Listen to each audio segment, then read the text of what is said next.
Hi, perhaps you recognize me. It's your favorite president. We will decide who comes to this country and the circumstances in which they come. Anybody in this country doesn't minimise their tax. They want their heads ring. Socialists don't like ordinary people choosing, or they might not choose socialism. The answer is might, because I want to do you slowly.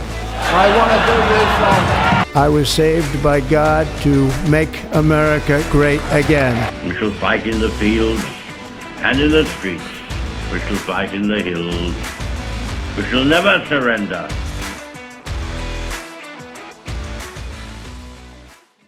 Well, first of all, I'd like to introduce myself. My name is Tripp. I'm the President of Australians for Better Government, and I want to kick things off by thanking all of you for coming here today and giving up your Sunday afternoon to talk about these very important issues. I think we are at a point in this country where we can no longer rely on the politicians to drive change, not much needed change. We need a grassroots people's movement, and that's what Australians for Better Government hopes to be.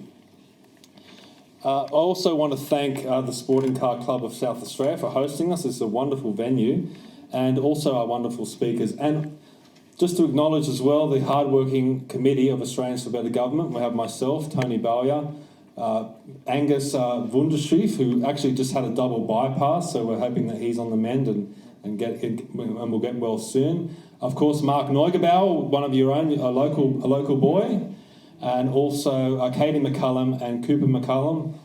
They're up in Queensland. Now, why did we call this event Revival? And in speaking to Mark Neugebauer when we first organised this event, he was telling me about how Adelaide used to be a great manufacturing area. And of course this event here is hosting a lot of Australian-made cars that we used to build in this country, and we used to maintain them. We even used to race them. But nowadays we can't do any of that. So that's the sort of stuff that we need to bring back and revive. We need to revive this country and some of the great things that we used to do here. To think about the manufacturing sector, back in the 1980s, it used to employ a fifth of Australia's population, and we've lost that. And it's all been by government inaction and signing up to international treaties that I don't think any of Australian people may not have even agreed to or even asked for. So this country has so much potential, and we haven't even scratched the surface when it comes to that potential. So we feel like we want to start the conversation about what needs to take place and some solutions that we can use going forward to revive this country and help us really achieve our potential. We want to optimise the performance of government, and we want to get government out of the way so it's up to Australian people to make this place better. So what's on the agenda today? We've got some great speakers that I'm sure you'll all love. And also as well, it's being broadcast on the Commanding the Narrative platform. Now, our Gold Coast event that we held a couple of months ago, when you take and combine the footage of the event, but also the short clips and everything that was said and put out, we had over 1 million views. So you might think, okay, it's a small little event here in Adelaide, but it does go right around the country and around the world as well. So that's why these events are powerful, to get that message out there. Now, I also want to encourage you to support what we're doing. Obviously, we're not shy about asking for donations and also membership, because we do need resources and we do need money to advance our cause. And it helps with things like social media campaigns, also hosting events and conventions like this one today. I mean, this does cost money to put on events like this. We try and keep the tickets as low as possible, which I'm sure you can appreciate, but it still comes at a cost. Printing up materials like all the flyers and the prospectuses, that all costs money as well. Travelling to events, I mean, it cost me a lot of money to come here from Sydney. It's just a reality of our current situation. And also, hopefully one day, advertising on billboards and really getting our message out there. So if you would like to contribute in any way, please come up and see us at the intermission or afterwards. And I'm sure it will be money well spent, because everything that we raise has to go back into the association, which is Australians for Better Government. Now, a little bit about Australians for Better Government. It's a grassroots group. We are not a political party, and as I said before, we cannot rely on the politicians anymore to drive change. It needs to be a people's movement, that we want to focus on reforming our constitution and improving our system of government. We feel that politicians really only function for their own ambitions these days. They don't really have any long-term vision or nation-building projects that they have in mind of really being able to build up this country. So we want to be able to start the discussion on what needs to take place. We can't rely on the politicians anymore. And we're determined to bring about that discussion. So a lot of people get confused what we are. We're a lobby group, we're a think tank, we're not a political party. So if you are a member of another political party, you can feel free to join us and also support us. We want to hear from all sides of politics. We're non-partisan. And our mission, what are we really all about? So we want to reform the Constitution. We want to ensure that there's a true separation of powers. We want to educate Australians in civics, particularly our youth. We want to encourage more ways of direct democracy, and I know a lot of you today are talking about citizens-initiated referenda. That's part of that. We want to enshrine our freedoms into our constitution so governments can't take them away from us. And we also want to instill pride in Australia and everything that we represent. So right now, I'm going to hand things over to Mark Neugebauer. He's a hard-working member of our committee. He's a good man, and he's got all the right things in his heart about reforming the country and really handing the country over to his kids and grandkids. So that's what motivates him, and he's going to be hosting today. So please welcome Mark Neugebauer.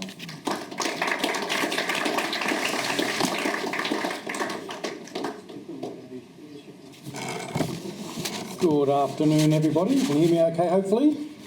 Now, I just need to reiterate that I actually am the person that's on that picture. I just haven't updated Stephen with a current clean-shaven faced photo. So bear with me, I am the person that's on the picture. As Stephen said, my name is Mark Neugebauer, and as mentioned, I serve as the South Australian Coordinator and Committee Member for Australians for Better Government. I'm also seeking nomination to run as an independent candidate for the Legislative Council in the March 2026 state election here in South Australia. I've lived in the Fleurieu Peninsula for the past 18 years, but my story began in Sydney. A working class upbringing, starting work at 14, delivering milk, leaving school at 16 and getting on with my life. Since then, I've worked across many industries, from labouring to leadership, and most recently in the disability sector, although I've been working in other things since. Then 2020 arrived. When I stood against mandated medical procedures, I lost my career in the disability sector, which I thought I was going to retire from. But I gained something else, a clearer understanding of how government decisions can upend ordinary lives. And they've affected many people that I've been in contact with over the last 5 years, many people. And I've never ever wanted to go into politics, ever in my life. But life events shape you and make you want to go ahead. That experience made me start asking difficult questions about accountability, transparency, and who our governments really serve. And ultimately led me to join Australians for Better Government, a movement committed to restoring integrity, common sense, and accountability in public life. Because South Australia needs stronger, independent voices that will put people before politics. There was a time when South Australia was a powerhouse of manufacturing, as Stephen mentioned in his opening remarks. We had Holden, Mitsubishi, Simpson Appliances, Metters, Perry Engineering, Calvinator, Sabco, Freighter Industries, Trent Drinks, Hills Limited, who can forget Hills Hoists? Hey, Hills Hoists really went around the world. Silver Fleece even, who produced wear for the cricket team. Some of the lifeblood of our state's economy. These industries built careers, families and communities. They gave us confidence and pride. But today, many of those names are gone or moved out of our state. Many say this decline began with the Lima Declaration, a global policy encouraging developed nations to shift manufacturing to developing countries. Governments on both sides of politics adopted it enthusiastically without protecting Australians' jobs. The result? Factories closed, skills disappeared, communities suffered. Now, when you walk into most retailers, nearly everything on the shelves is made overseas. Even our infrastructure and essential services are managed by large foreign corporations. And here in South Australia, the Whyalla Steelworks, once a symbol of industrial strength, survives only through government subsidies, strained by destructive climate and net zero policies. We pay the highest power prices in the nation, yet our energy security has never been weaker. Why? Because governments rushed into renewables without ensuring stable baseload power, even blowing it up. The recently announced $275 million Whyalla hydrogen plant failure is the latest example, another expensive headline project that increased the debt while delivering no benefit to the state. We all want cleaner energy, but it must be balanced, reliable and affordable, not an ideological race that sacrifices jobs and businesses and stability. We cannot rebuild our industries on unreliable power and ever-rising costs. At the same time, Australians are being signed up to international treaties like the World Health Organization Pandemic Agreement and the International Health Regulations, often with no genuine public consultation. Here in South Australia, a revised Emergency Management Act aligns with these global frameworks. Expanding government powers, not just during declared emergencies, but even during a state of alert and stronger ministerial powers. That's not accountability, that's overreach. Government must be limited in scope, accountable in action, and respectful of individual freedoms. When those values are eroded, democracy itself is weakened. That's one of the core missions of Australians for Better Government, to expose overreach, demand transparency and help everyday citizens engage with the democratic process. We are building a movement that challenges complacency, one that says government exists to serve the people, not to control them. That's why I'm also standing as an independent, not beholden to any party, nor bound by political deals. I believe policies must be prioritise informed consent, compassion and common sense, and I believe South Australians deserve representatives who will stand firm against divisive politics and act on conscience, not party instructions. My priorities reflect that in health and aged care, fix ambulance ramping, improve access, protect medical choice, cost of living, tackle power prices and housing affordability, education and youth, support balanced curricula and opportunity for young people, regional development, strengthen jobs and investment beyond Adelaide, federal advocacy, make sure Canberra hears South Australia's voice on taxation, immigration and national security. These priorities reflect what I've learnt through Australians for Better Government, that change begins when communities become informed, like many of you here today, organised and unafraid to speak up. South Australia cannot continue under the status quo of legacy government.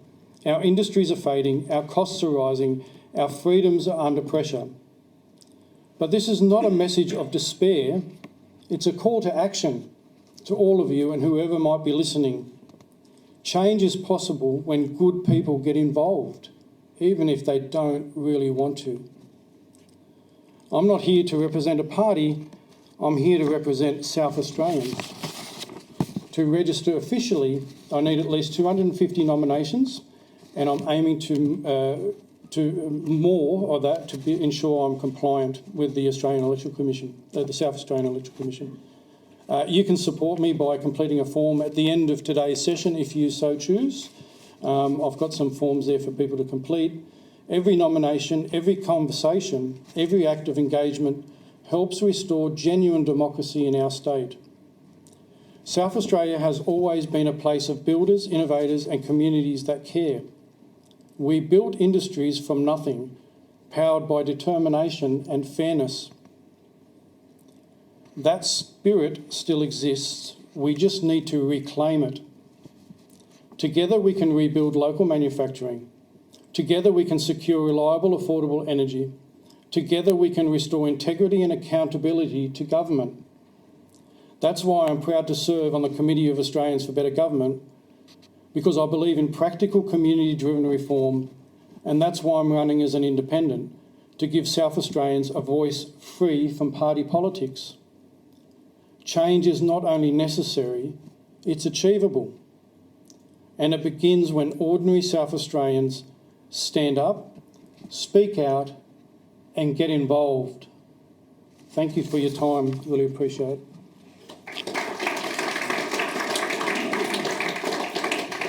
It's also my role to introduce the other speakers to you. So the first speaker up now is Councillor Henry Davis, who I'm going to introduce to you now. He's a lawyer, a veteran and public servant whose career spans defence, law and civic leadership, a former Royal Australian Air Force officer. Henry now serves as a principal of HLD Law in Adelaide, specialising in taxation, trusts and commercial law. Alongside his legal work, he is a councillor for the City of Adelaide, where he advocates for transparent governance, sustainable development and strong community engagement. With his background in both public service and private practice, Henry brings a unique perspective on how law, policy and leadership intersect to shape our society. Please join me in welcoming Henry Lloyd Davis to the stage. Hey team, how are you? I don't really have a speech to prepare, so I'm just kind of going to, thinking about what are alternative ways to do government, and I thought I'd give you a couple of examples. But look, if we're plugging political parties, I'm also one, and I'm running for the upper house at the upcoming state election for a new party called Fair Go. I think one of the big problems is with the way that political parties win votes now is through creating a whole bunch of emotive ness and triggering that kind of emotive fight or flight response in you, and then based on an ideology. Also, how long do I have to speak? 15. Oh wow, that's great. Normally I get 3 minutes at the Adelaide City Council, if I'm lucky. It's usually about a minute and a half, and then they usually kick me out of the chamber when I say something correct. Yeah, that's right. So that ideological kind of split is now based on like broader kind of more fundamental views of the world, I suppose. And then you often end up starting to pick political parties based on that underlying ideology rather than actually looking at particular bills. So whether it's a conservative Christian value set, whether it's a bent on climate change, for example, or whether it's a union approach type of thing, or whether it's a anti-immigration type of ideology or a smaller government type of thing, that a lot of these parties are now built on that. And I don't necessarily think that gives you a better outcome in government. It doesn't make anything clearer, because at the end of the day, what happens is that people start voting for absurd things. Because once you have an ideology that you have to push consistently, you need to keep that emotional fever going and create now based on these fundamental core fight or flight issues that then make people very, very angry. And once they're angry, they're much less likely to change. So that kind of rational debate based on fundamental key ideologies, as you now get pinned into, then stops debate, for example. Like, in terms of, say, immigration, there's recently it's like, let's stop immigration. But to me, mass immigration is not the problem. Mass immigration is a solution to the problem. So it's very, very difficult to pull out an economics textbook when they can't afford to buy homes, and you start saying, well, there's 4 factors of production. There's land, labour, capital and entrepreneurship. And in Australia, we're having 1.5 kids per couple. So 1.5 kids, land, labour, capital, entrepreneurship, that labour component is going to significantly reduce. So if you're the government, if whatever party you're in, whether you're the Greens, whether you're Labour, whether you're Liberal, whether you're One Nation, and you're going to look at the future of the country and you're going to need a labour force, well, you're going to have a look at those 4 factors of production and bring people in. And that's the only way to sustain it, because people are only having 1.5 kids per couple. So if you run down an ideological point of view, I feel like people often miss the thing that's really driving it. It's how can we get more Australians to have kids? How can we stop scaring the crap out of them out of climate change? Because there's a huge amount of anxiety that people have, and that wins votes for the Labor Party. We need to look at how we can restore people having kids younger and getting them to homes, which don't need to be 3-bedroom beautiful things. My first home was a 2-bedroom, or if you'd call it 2-bedroom, maybe like a very small study that Harry Potter might live in. And it was just made out of Besser block. It was very, very basic, but that was the beginning of my married life. And so it was a great place to start, and then we moved on from there. So we need to kind of reset the way that we're building homes and look at how we can get people to have children, because otherwise the reality is you do need to bring in people, lots and lots and lots of people. And if you're going to think about where you're going to come from, it might not be from cultures where they only have 1 child each, because that's not going to help the problem. So we need to kind of move away from this ideological bent, and that's what I want to do in politics, is move away from ideologies, and I want to look at a core fundamental tenet that everyone has, and that we should be looking at policies, is how does this make your life better? How does this improve your everyday life? And I think that politicians don't get... It's very, very difficult to be extremely passionate about a 0.5% increase to the quality of your life and get everyone to come along with that. But something that could totally shake your worldview, well, it's much easier to get involved and listen to that. So, and I see that this manipulation happens of politicians extremely often. Now, I'm on the Adelaide City Council, and this morning I went around to every single major road in the city. And I'm filming a video on it, because the Adelaide City Council want to reduce the speed limit from 60 to 50. And then within the city, they want to reduce it down to 30 kilometres an hour. And it's based on an ideology. And it's actually based in, you can look up the agenda papers, you won't, but it's there anyway. It's paragraph 2.1.1. And this is the starting of a traffic report that the City Council and the councillors made this decision on to push through this 50 kilometres and then a 30 kilometre speed zone in the city. And it's based on a thing called the Stockholm Declaration, which is hilarious. And you have Stockholm Syndrome and then you have Stockholm Declaration. This Stockholm Declaration says that wherever there is a car, a pedestrian or a cyclist, and they could coexist on the street together, it should be 30 kilometres an hour default. So whatever road, right, and this was a treaty that was adopted by Australia. So whatever road, wherever it is, on a major highway, if you can have a pedestrian, a cyclist and a vehicle on that road, then the default now will be 30 kilometres an hour. It's wild to me. And what happens is that we receive this traffic study, right? And so, I kind of want to educate you a little bit on how these decisions are made and how they come about to be made. Because you've got 12 councillors who, some of them don't have jobs and probably never have. They're running now $1.8 billion worth of assets. Now, I run a $1.6 billion company in Sydney called Climate Investment Management. We have $1.6 billion under management. And so I'm a listed company director. And so I go and read my papers and understand it. But a lot of the people who get elected to council don't run listed companies. They're not listed directors.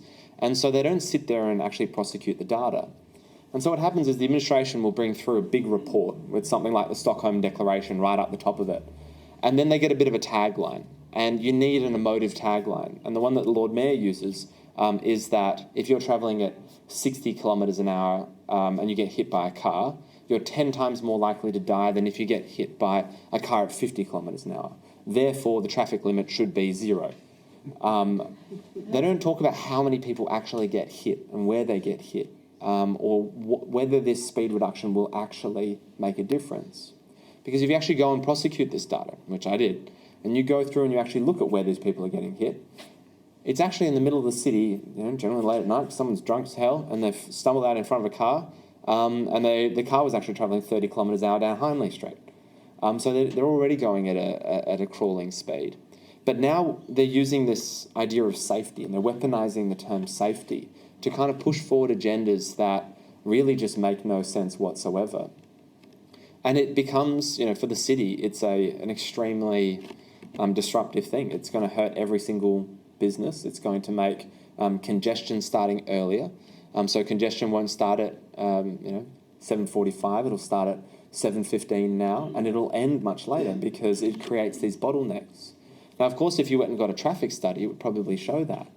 If you went and did a consultation, it would show that people aren't in favour of this. But the Adelaide City Council don't do that. They don't get a traffic study. There is no traffic study. They're going to be creating a choke point for the whole greater Adelaide region based on nothing, based on this Stockholm Declaration. And that is the one paragraph that supports their conclusion. And there is nothing in that report to show that there is actually a safety concern. And can I blame my colleagues? Well, yes, I can, absolutely can, because they don't read things. And then I feel like I'm just yelling into the wind, because you look at the data and you compare the two, and the administration said, yeah, but we've got a report with a logo on it. And people just go, okay. Because they don't, it's a lot safer for a politician to just go with it in like a recommendation, because then they have an excuse for getting it wrong. Because if I don't vote for this 60-kilometre-hour speed zone and I say, hey, I don't want to do this, and then 10 people get hit by cars over the next year, well, now it's my fault. But if I have a report and I agree with the report and I follow the advice, I have a defensible position of, oh no, I followed the advice, we did an investigation and it's not my fault, and I can get out of things. So the question is really about accountability. And the politicians, the way that our constitution is written, the way that politics works, is this is its natural conclusion. These are the rules that we wrote at the beginning. America has very different rules. And I want to go into my first kind of proposal for you. And it is, I suppose, a little bit along the American rules. The reason why their constitution has a provision that everyone has a right to have a weapon is so that they can kill their government if it gets real bad. If there is a dictatorship, they can go and kill him, okay? Also, mass shooting's not great. Okay, so now I don't necessarily support these two options. I'm going to give you two options today, just something to think about. But my first option is, look, when was the greatest time in human history? It was a very romantic time. Probably look at the British monarchy. Great times, right? Conquered the entire world. We lifted thousands, millions of people out of poverty in that time and gave them fresh running water. They even stopped killing the slaves in Hobart after a while, and they kind of gave them jobs and training, and all the convicts were kind of set free. So, and then when they created a country like Australia, we are where we are now. So is monarchy really that bad? All right. So everyone kind of wants more freedom, more power to vote. My first proposition to you would be, well, let's just do less, and let's go back to a monarchistic situation. Now, accountability is important. So my proposal is this. The king, probably. I'm not sure how you become king, but anyway, once we have a king, that king is allowed 5,000 swordsmen. That's all they do. They train, they have shield, sword, well-equipped, shiny armour, and then they sit in Canberra. All right, and the king sits in Canberra in now their Parliament House Kingdom. Okay. They can appoint whichever bureaucrats they want. They can appoint whichever people they want to be ministers. They can just run the government however that person sees fit. Now, the accountability part of it is we still have a military, but under our constitution, our military is not entitled to enter into Canberra with a weapon, and no one can bring a gun into a weapon. So if you're part of the Shooters and Fishers Club, if you want a gun in Canberra, sorry, you lose it. All right, no guns in Canberra. But there is 5,000 swordsmen. And you have a king. The king runs the country. So what do you do when you don't like the king? You go kill the king, okay? So you have, what you can do is raise an angry mob, and anyone in the country can, and the military won't stop you. And you probably need to bring at least 30 to 40,000 people, okay? Because these are highly, and just looking at the demographic of the room and general society, people aren't warriors like they used to be. So you're going to need a lot more. And so what you could do, so say if you're a passionate individual, you hate what the kingdom's doing, you can go and depose the king and become the king yourself. But you probably need about 30, 40,000 people, and lots of people are going to die. All right, so they have to really, really be confident that this is a good decision, because they have to be willing to lay their life down. And that's ultimately the threat that faced our early kings and queens. So they had to act benevolently. If you saw, I'm sure if you've seen the play Les Mis, they had a go at getting rid of the French system, and they failed because there wasn't enough people who actually turned out and deposed the king. Likewise, they were successful sometimes and heads rolled through the cities of France. And that sends a very clear message to whoever's next that they have to do a much better job. The other thing is that the person who then would have the skills and ability to lead 30, 40,000 people to their probable death is probably going to be a very persuasive person. They're going to be highly intelligent. They have to be highly organised, because I could barely feed myself in the morning, let alone 30, 40,000 people. You have to be very organised. And so that person who then eventually becomes king and leads the monarchy, how much longer do I have? 2 minutes. Would have to be very, very skilled.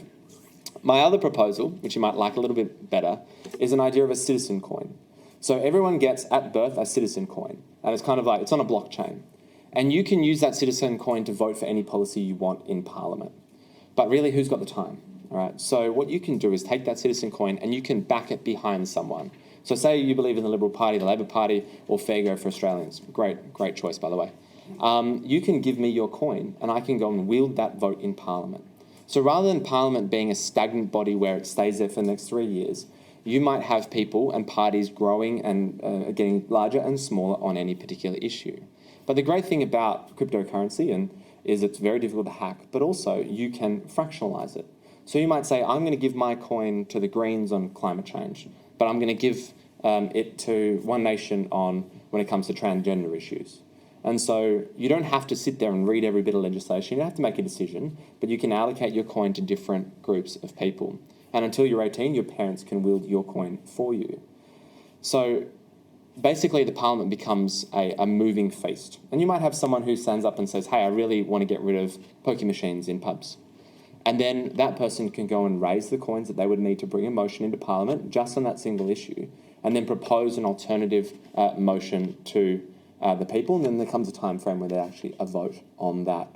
So whether you actually vote for that particular legislation yourself or whether that person votes for it and you just give them their coin is an alternative way of doing things. What I fear with that kind of proposal is the noise that would come with it. If you have everyone screaming about this thing or that thing, you're going to be absolutely hounded by emotional drama on a daily basis. And when it comes to budget time, someone will need to put together a budget. Hopefully a major political party that has the ability to put something like that together.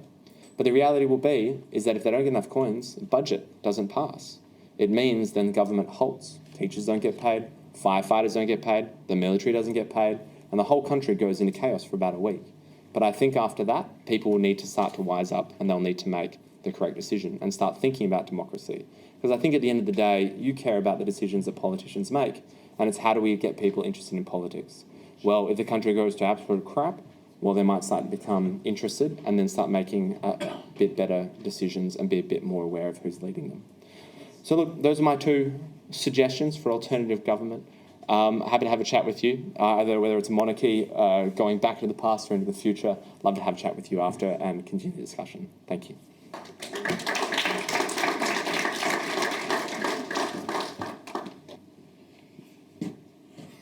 Geez, I reckon if those coins were Bitcoin and they were bought a little while ago, we'd all be doing all right, wouldn't we? We wouldn't be keeping them to ourselves, though, I think. Just a reminder too, I don't think we mentioned it at the beginning, the bathrooms are on the corridor down to the left. There's a door then on the left. It looks very small and pokey, but the bathrooms actually open up bigger than those couple of little doors in there. So, and just a reminder, we got Q&A at the end as well. It's my pleasure to introduce our next speaker, Michael Arbon, a South Australian entrepreneur, finance professional and community leader whose career bridges business, public policy and civic engagement. Raised on the state's west coast, Michael developed a deep understanding of regional communities and the challenges they face. He is now the principal of a successful finance business based in the Adelaide Hills, helping individuals and enterprises navigate the complexities of lending and investment. Beyond his professional life, Michael serves as president of the community organisation Flag on the Hill and advises Federal Senator Ralph Babet, contributing his insights to discussions on economic reform and governance. So please join me in welcoming Michael Arbon.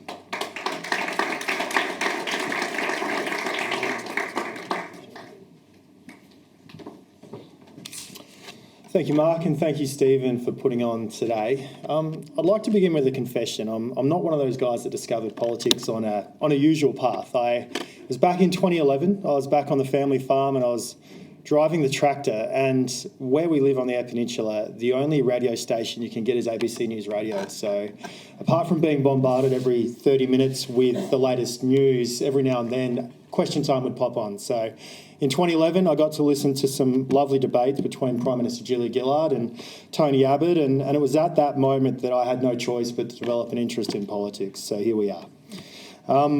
Fast forward to 2022, I ran for the Senate, and like most political candidates, I missed out. We have far more losers than winners in politics, but one thing I'll say from the beginning is that it's worth being involved.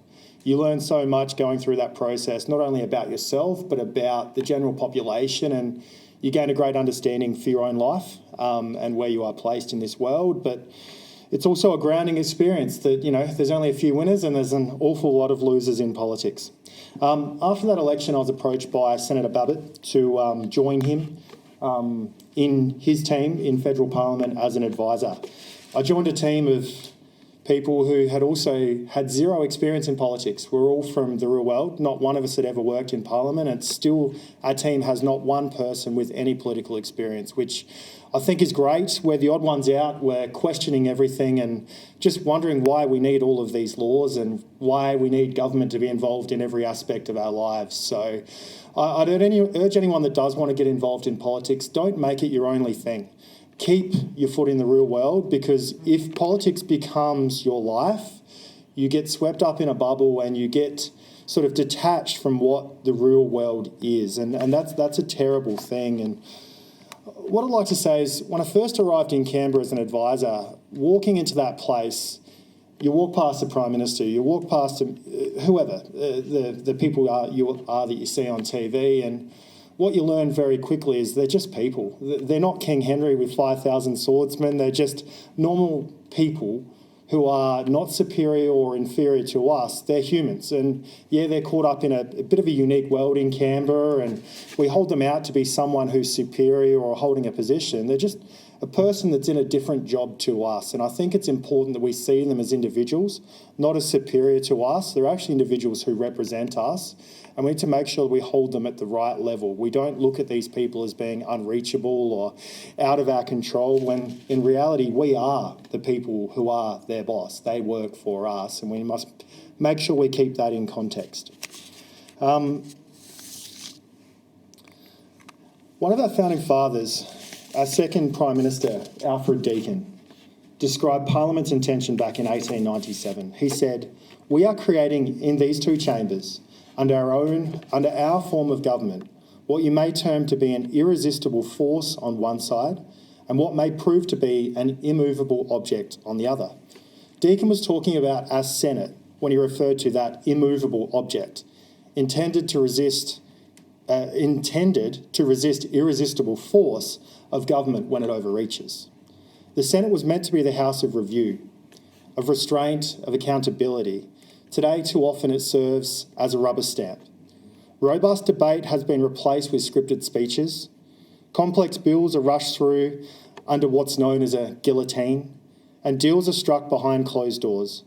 Transparency and accountability have become casualties of political convenience. When both chambers move in unison, the government and its bureaucracy, that irresistible force, meets no immovable object at all. Before I get too gloomy, let's remember that no system of government has ever or will ever be perfect. We are fallen humans, destined to repeat many of the same mistakes of the past. Winston Churchill famously said, "Democracy is the worst form of government, except for all those other forms that have been tried from time to time." He wasn't wrong. But I'd argue that the real reason democracy has been eroded in Australia isn't because the system has failed us, it's because we stopped participating in sufficient numbers. I look around the room here today, this should be packed. If Australians really wanted to hold our government to account, it would be full. Stephen pumped it so hard to try and get people here, and I'm sure there's a lot that are going to consume this online. But the reality is what you see around you. There's a select few that really care about holding government to account, but the masses, and I don't blame them. Spending time with your family on a Sunday is an excellent thing to do. Going to church is a great thing to do, but even if this wasn't on a Sunday, we still wouldn't have adequate numbers here tonight. Pericles, A Greek statesman general during the Golden Age of Athens some 2,400 years ago said, "Just because you do not take an interest in politics doesn't mean politics won't take an interest in you." Nothing has changed. When we vacate, power fills that vacuum, and our Senate stops acting as a house of review and starts behaving like a house of approval. For context, I just want to give you a little bit of a reminder of the current Senate and how it stands. Our Senate has 76 senators, and in order to get any motion, any bill through, you need 50% plus one. So you need 38 plus one, so you need 39 votes. As it currently stands, between Labor and the Greens, they have the 39. So the crossbench in this government is largely irrelevant unless the Greens try to play games or, some childish games with Labor to try and extract some greater commitment to net zero or something. Generally, the numbers sit with Labor and the Greens. That's not always the case, but this is the consequence of apathy to politics, of not electing a big enough crossbench, and people not taking enough interest in ensuring that they give the best candidates the best chance of getting into Canberra. You end up with an upper house which is easy passage for the government of the day, which is not good for democracy. One of the Senate's most powerful tools is the order for production of documents. This mechanism allows any senator to move a motion requiring the government to release specific documents that are, that they believe should be released in the public interest.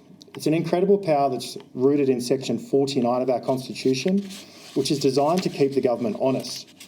When the Senate passes one of these orders, so a senator puts up a motion, there's a division or it passes on the voices and it's successful, that's an order for the government to release that document. In the 1990s, 92% of these orders were complied with by the government. Today, it sits around 30%. That's a collapse in transparency, and the Albanese government's record is amongst the worst in history. Most of these refusals operate under reasoning of public interest immunity. Now, public interest immunity might sound noble. Who could argue against public interest? But what they're really doing there is they're saying what we're doing in Parliament is none of your business.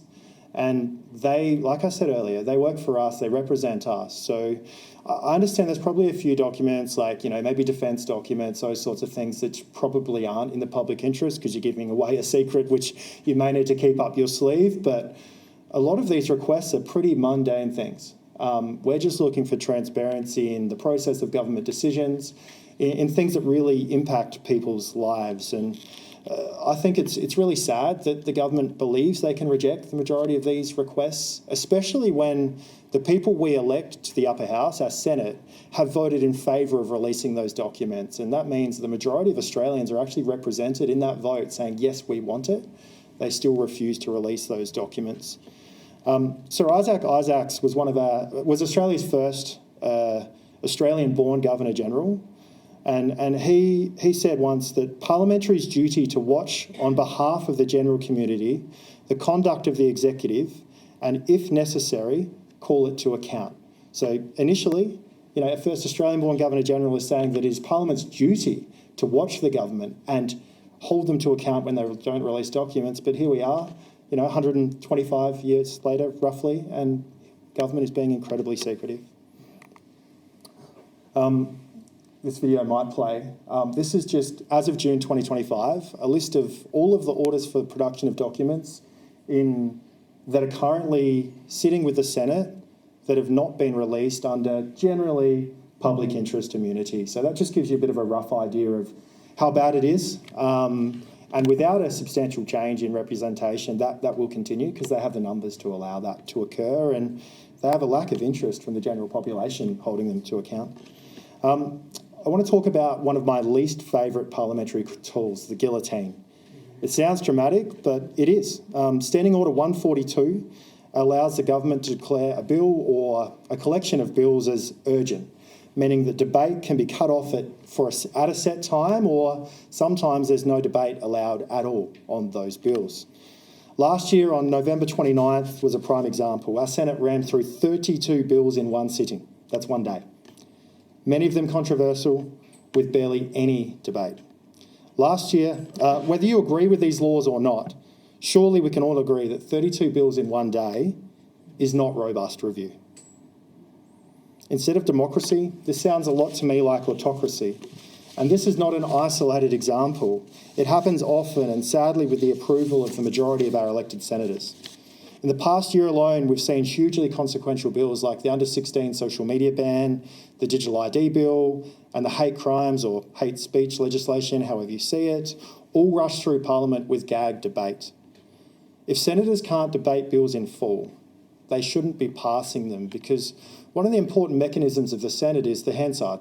And when a bill makes its way through the lower house and the upper house, those speeches that are given in Parliament are recorded on the Hansard forever. And should a law be tested in court, or a judge want a little bit more sort of understanding of the intent of that law, they'll refer to the Hansard conversation, they'll look at the debate, and they'll see that this senator pointed out, the unintended consequence of this bill and what the actual intention of that law was. But if there's no debate allowed, there is no public record of what the thoughts were of the Parliament at that time. Death by committee is one key phrase that comes to mind when working in Canberra. It feels like nothing happens in Canberra without a committee. There's select committees, standing committees, privileges committees, domestic committees, legislation committees, references committees, and scrutiny committees, and that's just a few. By the time you finish reading the list, you almost need a committee to understand what committees there are. But don't get me wrong, these bodies can do some good work. But more often than not, they're used to justify decisions that have already been made by government. Often a referral to a Senate legislation committee is just an exercise in justifying legislation that's just another solution looking for a problem. Sometimes the committee process can lead to improvement of bills or the end of a bill that's not fit for purpose, but with Labor and the Greens holding majority membership in these committees and chair positions on most committees, the final reports tend to reflect the government talking points. That's sort of how they end up. So there's an awful lot of resources consumed in that process. There is a couple of good points to committees though. They accept public submissions, so anyone can put forward a public submission to a committee. They usually allow 1 to 2 months for submissions to be received. They're generally uploaded and published for the public to see, so there is a record of that. There's public hearings where certain individuals who put submissions in then attend a Senate committee hearing and they receive questions from senators, and that's all recorded and publicly made available and recorded on the Hansard as well. And then I think one of the most powerful tools for a senator when you're not in government is what's called a dissenting report. So let's just say you go through a committee and the committee files a report. A couple of days before, a senator can put in a submission, their own report, which is tabled at the back of the government report or the Senate's report. That includes recommendations and it's there for good as well. So even though you don't agree with the outcome, your views are still recorded. One recent inquiry worth mentioning is the excess mortality inquiry, which was one that we put forward and it was successful and it proceeded. It uncovered some valuable information. It shone a bit of a light on the darkness of that issue, but I'll just read a few things from our dissenting report. Only 50 of 187 submissions to that inquiry were published. 137 that weren't published, there were 66 determined by the committee to be unpublished correspondence. So for some reason they decided that it wasn't worthy of uploading. They were from doctors, medical specialists, academics, actuaries, subject matter experts, and a whole bunch of concerned citizens. Those reports deserve to be tabled. I still can't talk about them today. I can only talk about the number because it's publicly in Senator Babet's report. Fortunately, like I say, the dissenting report's powerful. I urge you to have a look at dissenting reports when Senate committees table reports, because that's where the nuggets are hidden. That's the things that aren't included in the main report. It'd be remiss of me to ignore the orange lanyards. In Parliament, we have lobbyists, and lobbyists are sponsored by politicians, and the orange lanyard is the sign of a lobbyist. In federal Parliament, there's 727 registered lobbyists, and they get free rein. They can walk through the halls of Parliament, they can knock into whoever they want to knock into, and they can knock on your door and ask to come in. Federal lobbying rules are amongst the weakest in the nation. I think it was reported they're second to Northern Territory. Canberra Parliament House is full of lobbyists, and we have one rule in our office: if there's an orange lanyard at the door, lock it. Question time's also a powerful tool of the Senate. It's one where you could hold the government to account, but there's this thing called the Dorothy Dixer. I don't know if you've heard of it before, but a Dorothy Dixer is essentially when a member of the government's backbench is handed a question by the minister. They read that question the minister wrote to the minister and said, "Oh, Minister, tell us why you're so great." And they respond and tell them why they're so great. They choose 5 minutes every time. The Dorothy Dixer was named after a US journalist, I believe, who used to write her own questions into herself and then respond so she could provide great answers. Our Parliament includes that every single question time in both houses. The own government ask questions of themselves in 50% of the time. So that chews an awful lot of the people's time. I think we should ditch the Dixer. Look, I know I've only got a minute or so left, but the other thing I just want to touch on is it's not all doom and gloom. The Senate can perform its role from time to time, and I think the misinformation, disinformation bill is a prime example of that. That bill flew through the lower house because the government had the numbers, but then due to a Senate committee and an awful lot of work by probably a lot of people in this room, the truth started to emerge around this issue. The bill proceeded to the Senate. It was introduced. Senate committee public hearings were hilarious. They couldn't get anyone to back them up because they knew it was a terrible bill. And then eventually the minister waved the white flag and gave up because the numbers in the Senate weren't there. So the Senate can block bad bills. They've proven they can do it once. I wish they would do it more often, and I wish we would pass far less bills. But it is an example of how the Senate can function in the interests of the people. So I wouldn't give up on our system. I believe it can work. We just need to make sure that we're more involved. 3 in 10 Australians don't even know that the Senate chamber is red and the House of Reps is green. Only 3 in 10 Australians know that. 6 in 10 Australians say the Senate should insist on its right to demand the release of information from the government. I think that's a good thing. We're getting there. They're understanding that government can be secretive. That's a strong instinct, the instinct for balance, fairness and democracy. The Senate has huge potential. It can question, investigate, challenge and correct. It can renew confidence in our democracy, but only if it remains what it was built to be, that immovable object standing firm against the irresistible force. So my message this afternoon is simple. The Senate will only be as strong as the people who demand it be so. As a citizen, voter and participant, we must demand it. Because if we don't take an interest in politics, as Pericles warned, politics will most certainly take an interest in us. Thank you.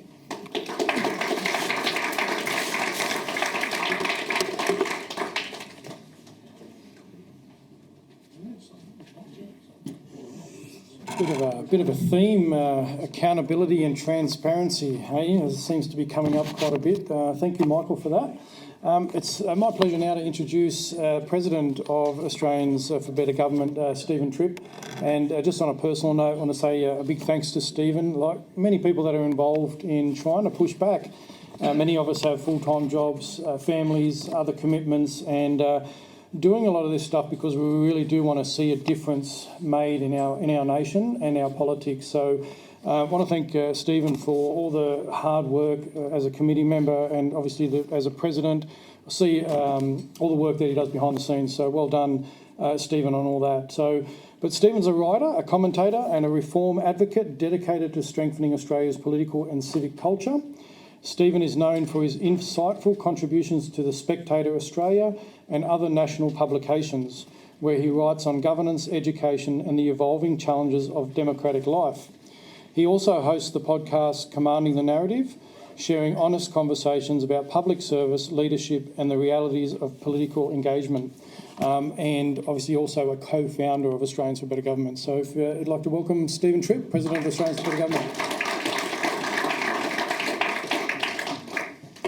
Thank you, Mark.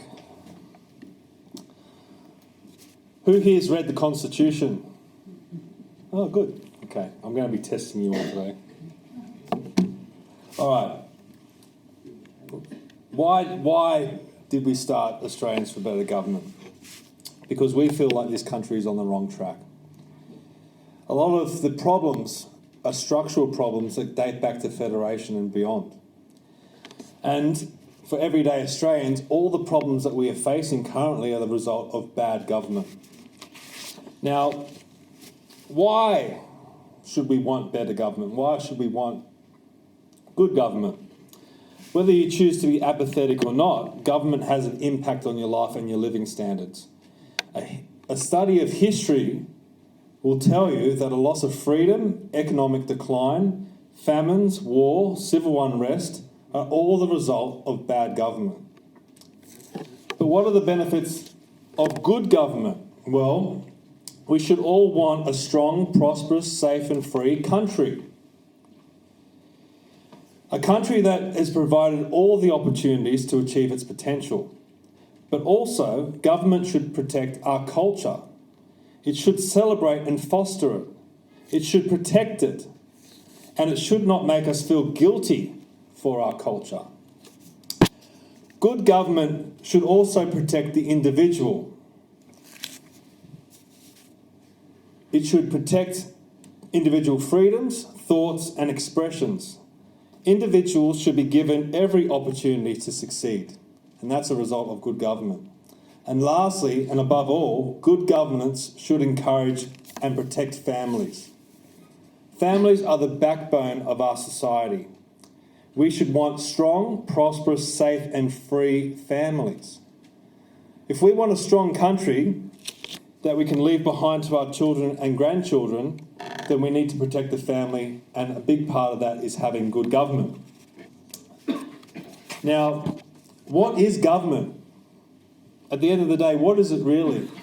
All these laws and legislation, even the Constitution, at the end of the day, they're just words on a page. They can be changed. And if the people don't agree with them, you get this. Revolution. Now, I'm definitely not calling for a revolution because that often leads to bloodshed. But you might want one, but we're not calling for one. But the point is that anything can be changed. We, the people, have power. And if we get organised and we can have a common view, we can change the government. Now, do we have a problem in this country? Yes? I guess that's why we're all here. A lot of problems. Yes. Now, is our government working at an optimum level? I think we all agree that it's not. And is Australia reaching its true potential? Again, I don't think it is. Now, let's examine that. Now, the gross economic debt is forecast to reach over $1 trillion by the end of the 2026-27 financial year. That's forecast by the government's own budget papers. Electricity prices have skyrocketed, and we face the risk of blackouts despite having previously cheap, abundant and reliable energy. We are ceding our energy independence by rejecting coal, gas and nuclear power. Instead, we are importing wind and solar components from the rest of the world, mainly from our strategic opponents. Housing and rentals are unaffordable, with many young Australians having no prospects of owning a home. This is despite previous generations being able to support a family, buying a car and paying off their mortgage on one income. Australia has just had a world record collapse in our household disposable income and living standards. This is OECD data. We are leading the world in a reverse of our living standards. Our manufacturing industry has moved offshore and is almost non-existent. As manufacturing in Australia peaked in the 1960s with 25% of the country's gross domestic product, was 25%, since dropped below 10%, probably less. At one stage, manufacturing employed almost a third of Australia's workforce. The way that we're going, it's going to be a third of Australia's workforce working in the public sector. In World War II alone, Australia manufactured Warraways, Beauforts, Boomerangs, Beaufighters, Mosquitoes, Mustangs and over 2,000 aircraft engines. Can you imagine Australia manufacturing any aircraft these days? The Beaufort was generally regarded as Australia's greatest manufacturing achievement. But of course our youth are not taught this stuff. They would know nothing about it. And our defence capabilities are minimal and recruitment is an all-time low. Individual freedoms are being eroded with threats to free speech, bodily autonomy and the introduction of a digital ID. And our health system is in crisis, with many Australians turned away at hospitals or facing extended delays without care or treatment. So we are in a lot of strife, but what is the solution? We need to improve the performance of government and deliver better outcomes for the future of all Australians. But where do we start?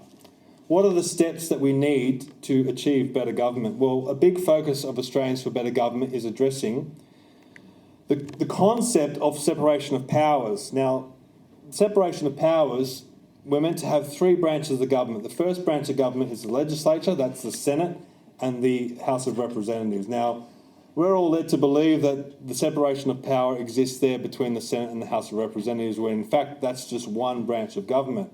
Now, that's where laws are passed and created. The second branch of government is the executive. Now, the executive branch is where those laws are then put into action. They're put into action by the ministers and also the bureaucracy, because the ministers are meant to head those departments. And lastly, we have the judiciary, which then makes rulings and judgments on the law. So there's meant to be a clear separation between those three branches of government, and there's not. Now let's look at Chapter 2 of the Constitution in more detail. Now, Section 61 says, the executive power of the Commonwealth is vested in the Queen and is exercisable by the Governor-General as the Queen's representative, and extends to the execution and maintenance of this Constitution of the laws of the Commonwealth. So what that's saying is that the Governor-General is meant to be the head of the executive branch of government. But what we have now is the Prime Minister running the executive branch of government, also running the legislature. So there's no true separation. There's no one cheering? No one? This is our current Prime Minister, Anthony Albanese, and also our current Governor-General, Sam Mostyn. So I'm going to ask you, should the government be selecting the Governor-General, or should the Australian people be electing the Governor-General? ABG says we should be electing the Governor-General. And then you would have that true separation of powers and conflict between those two branches, which is what you want. You want that battle of ideas and accountability. Now, these are some of our illustrious former Prime Ministers. Now, for all those people out there that have read the Constitution, how many times is the Prime Minister mentioned in our Constitution? Zero. It's not. The office of Prime Minister is not mentioned in our Constitution. How many times is the role of Governor-General mentioned in the Constitution? Well, as you can see here, in each one of these sections. So how did we get to this situation where we have the Prime Minister, who's not even mentioned in the Constitution, now running the government in the House of Representatives, telling his party what to do in the Senate, selecting the Governor-General, selecting all the ministers, and even at times selecting judges for the courts, when this role is not even mentioned in the Constitution?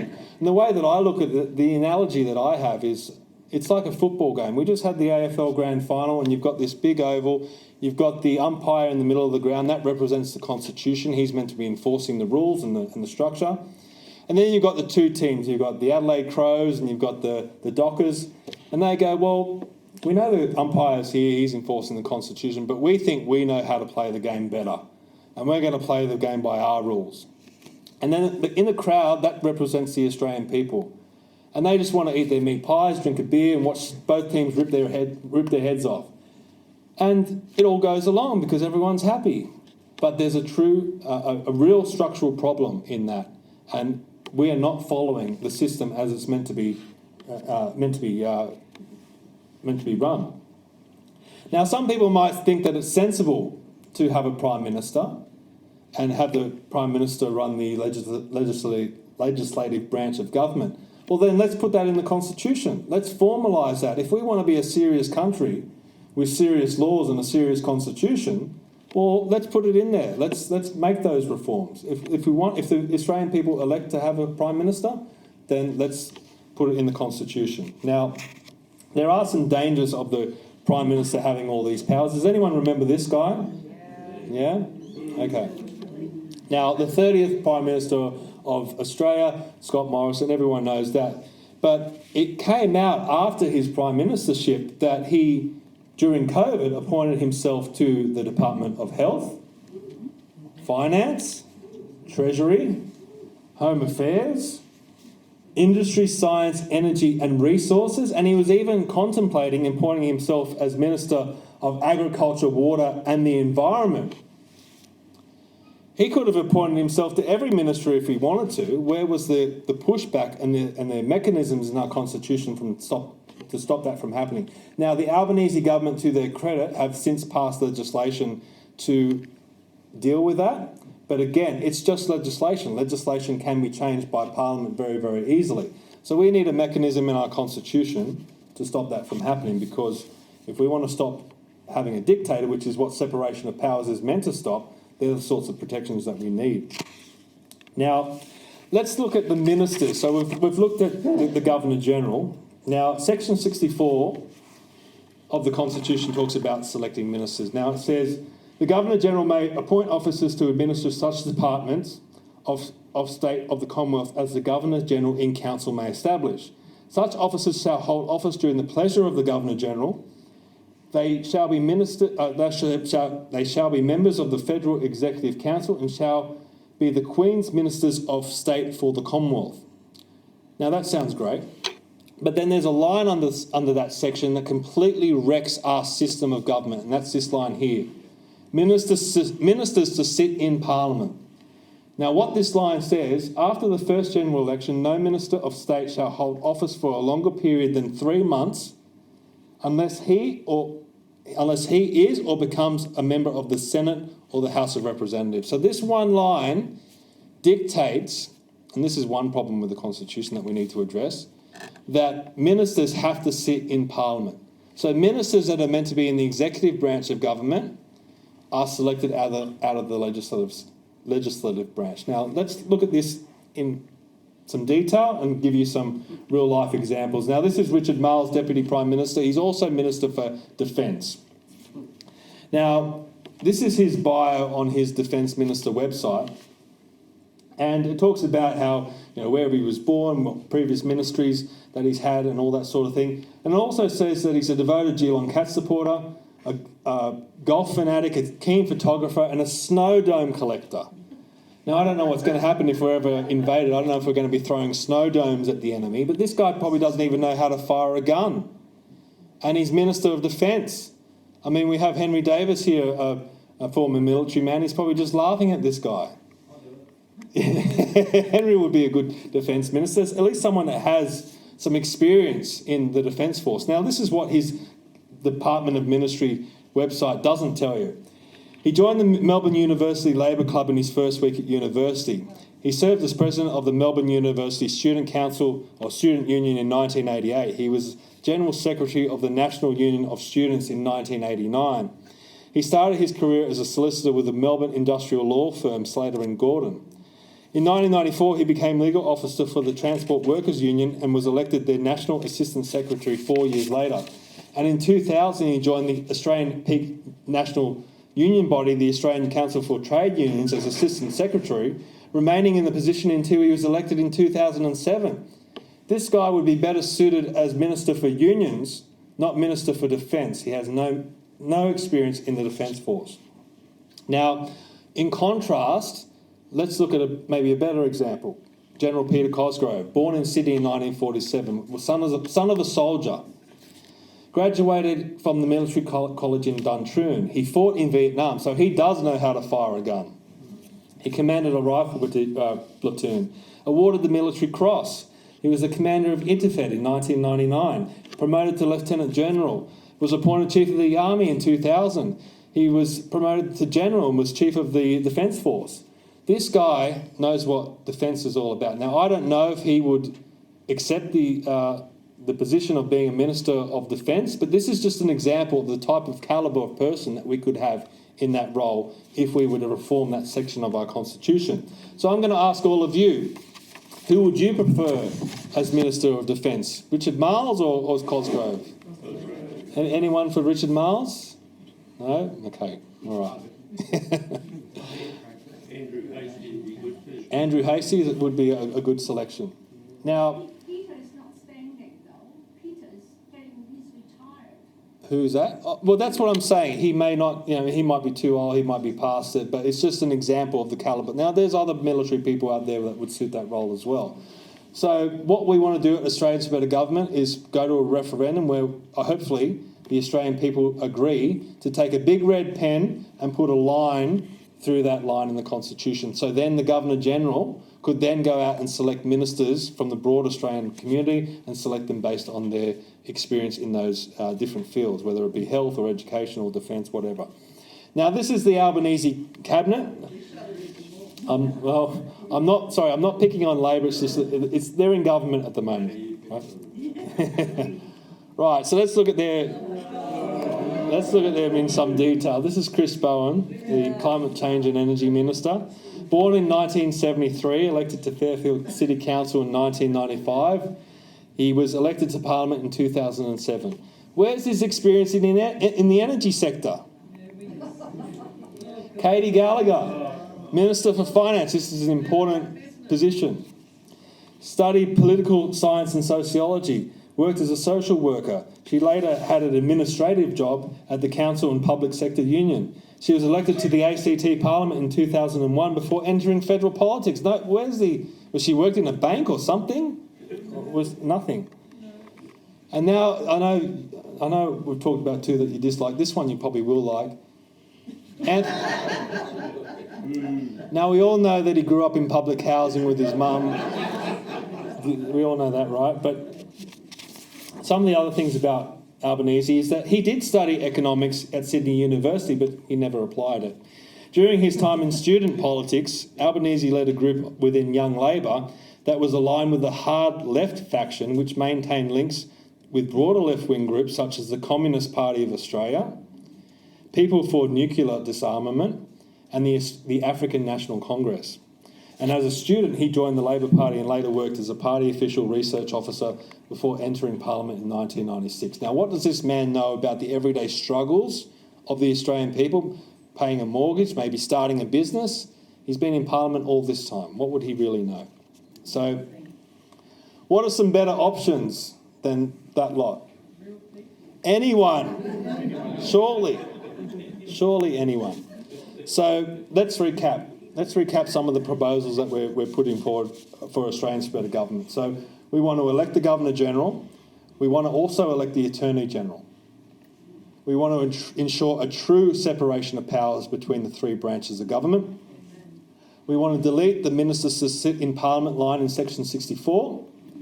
And we want to allow the Governor-General to run the executive branch of government and nominate his ministers to then be approved by the Senate. Now, some of the other proposals I won't be able to go into today is that we want to also advocate for a national referendum to amend Section 51, subsection 61 of the Australian Constitution, which is otherwise known as the Race Clause.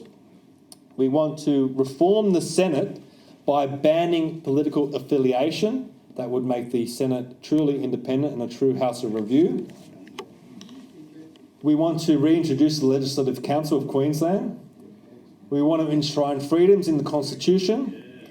And we also want to introduce citizens-initiated referenda. So, if you want to learn more, you can head to our website, australiansforbetter.com, and download our prospectus. It's a PDF document. You can download it, share it amongst all your friends and family or what have you. Please spread the word of what we're trying to do. You can also go to our website to sign up and be a member as well. So for us, the next steps are we want you to join us. Everyone here today, everyone watching, please join us. The more members that we are, the stronger that we will be, and the more pressure that we can put on the politicians. We want to be able to lobby the parliamentarians and really put pressure on them to drive our reforms. We also want to host more events and forums just like this one. We want to hold rallies.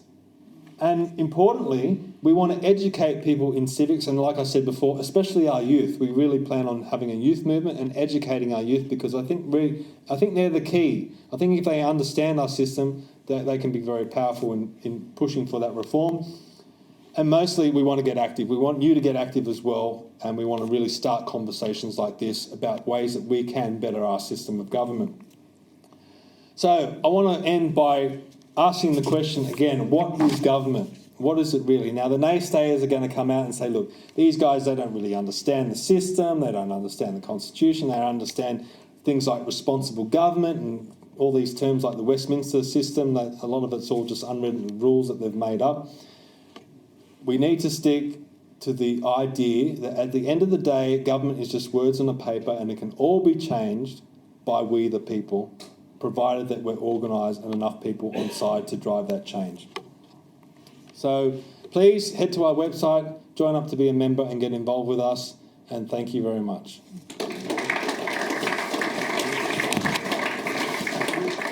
All right, so we are going to break for a little intermission now. I hope you've enjoyed things so far. I just do want to point out that we have Dr. Christopher Reynolds here today. He's going to be selling his great book on Australian history, so please go out and speak to Dr. Reynolds. He's going to be speaking later. Grab a copy of his book. He has come all the way here from the Gold Coast, so please support him by getting one of his books. There's also complimentary water as well. And come up and have a chat to us, and we'll be breaking and coming back with some more speakers soon. Thank you.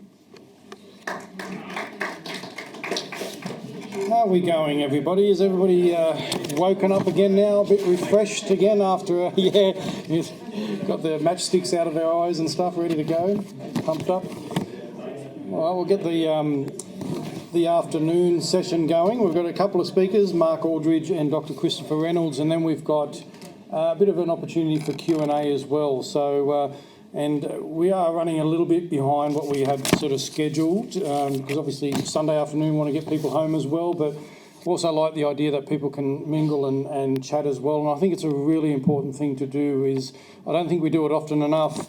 I've got a social media platform, Stephen has, and a lot of the things that we've talked about today have actually been filtered around for the last 6 to 12 months since Stephen and others started ABG. And talking to people, some people have said we haven't even heard of some of the concepts you're talking about. So you can see how much our voice is suppressed out in the mainstream in social media and other ways. So it's a really great idea, and I'm a big advocate of people getting together like this and talking and actually coming to events like this. So I'm going to introduce now Mark Aldridge. So COVID, as I said, I wasn't politically motivated myself at all. COVID changed a lot of things for me, and I suspect for people in this room as well. And I've got to know Mark over the last 5 years. We ran in Australian Federation Party together as well. When I felt there was no options, nothing left, lost my job, everything else like that, and got to know Mark. Since then, I've got to realise that he's a very strong community advocate. He's been trying to, most recently, trying to bring people together. It's like our movement almost, our movement sort of on the centre conservative sort of right. It's like herding cats. You see the others seem to come together really easily on a single mission. For us, it's really, really hard to get so many groups and people together, but I think Mark's trying really hard to be able to do that in the space and the voice that he's got. So as a leader of United Voice Australia, Mark is a South Australian entrepreneur, community advocate and perennial political candidate whose efforts span business, animal welfare and grassroots activism. His commitment to giving a voice to his community remains a defining feature of his engagement. So please welcome Mark Aldridge.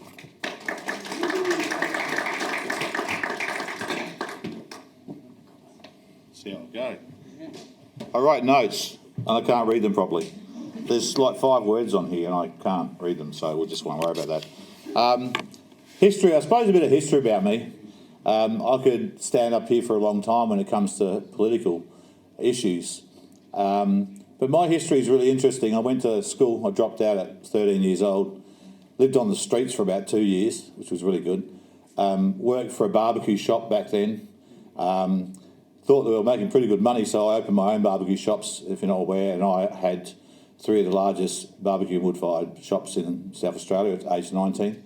Driving around the Porsche, thought I was King Dick, and I wasn't. And so from there, I had a very strong interest in Australian made. That's where I started my life. The barbecues we were bringing in were mainly coming out of Taiwan.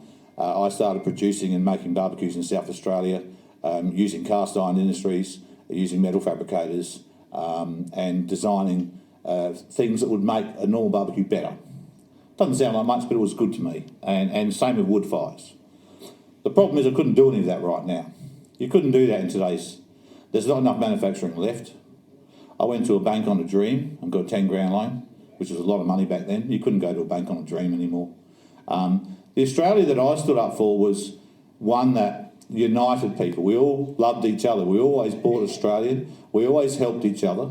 I've done fire and flood and emergency rescue. I've called out for things as high as generators and caravans and housing and fencing and stuff when there's been fires, because the government don't do anything fast enough. And there's never been a doubt that when I call out for those things, they've been delivered. In other words, South Australians are an amazing people. We all are. Australians are amazing people. And that's what's always driven me, you know, the community, looking after the community and everything else. So many years ago, I kind of got a bit buggered up. I'll use the term buggered up. I was at a bike, we went out on our motorbikes. We came back, we're having a couple of drinks by a big wood fire because it was raining.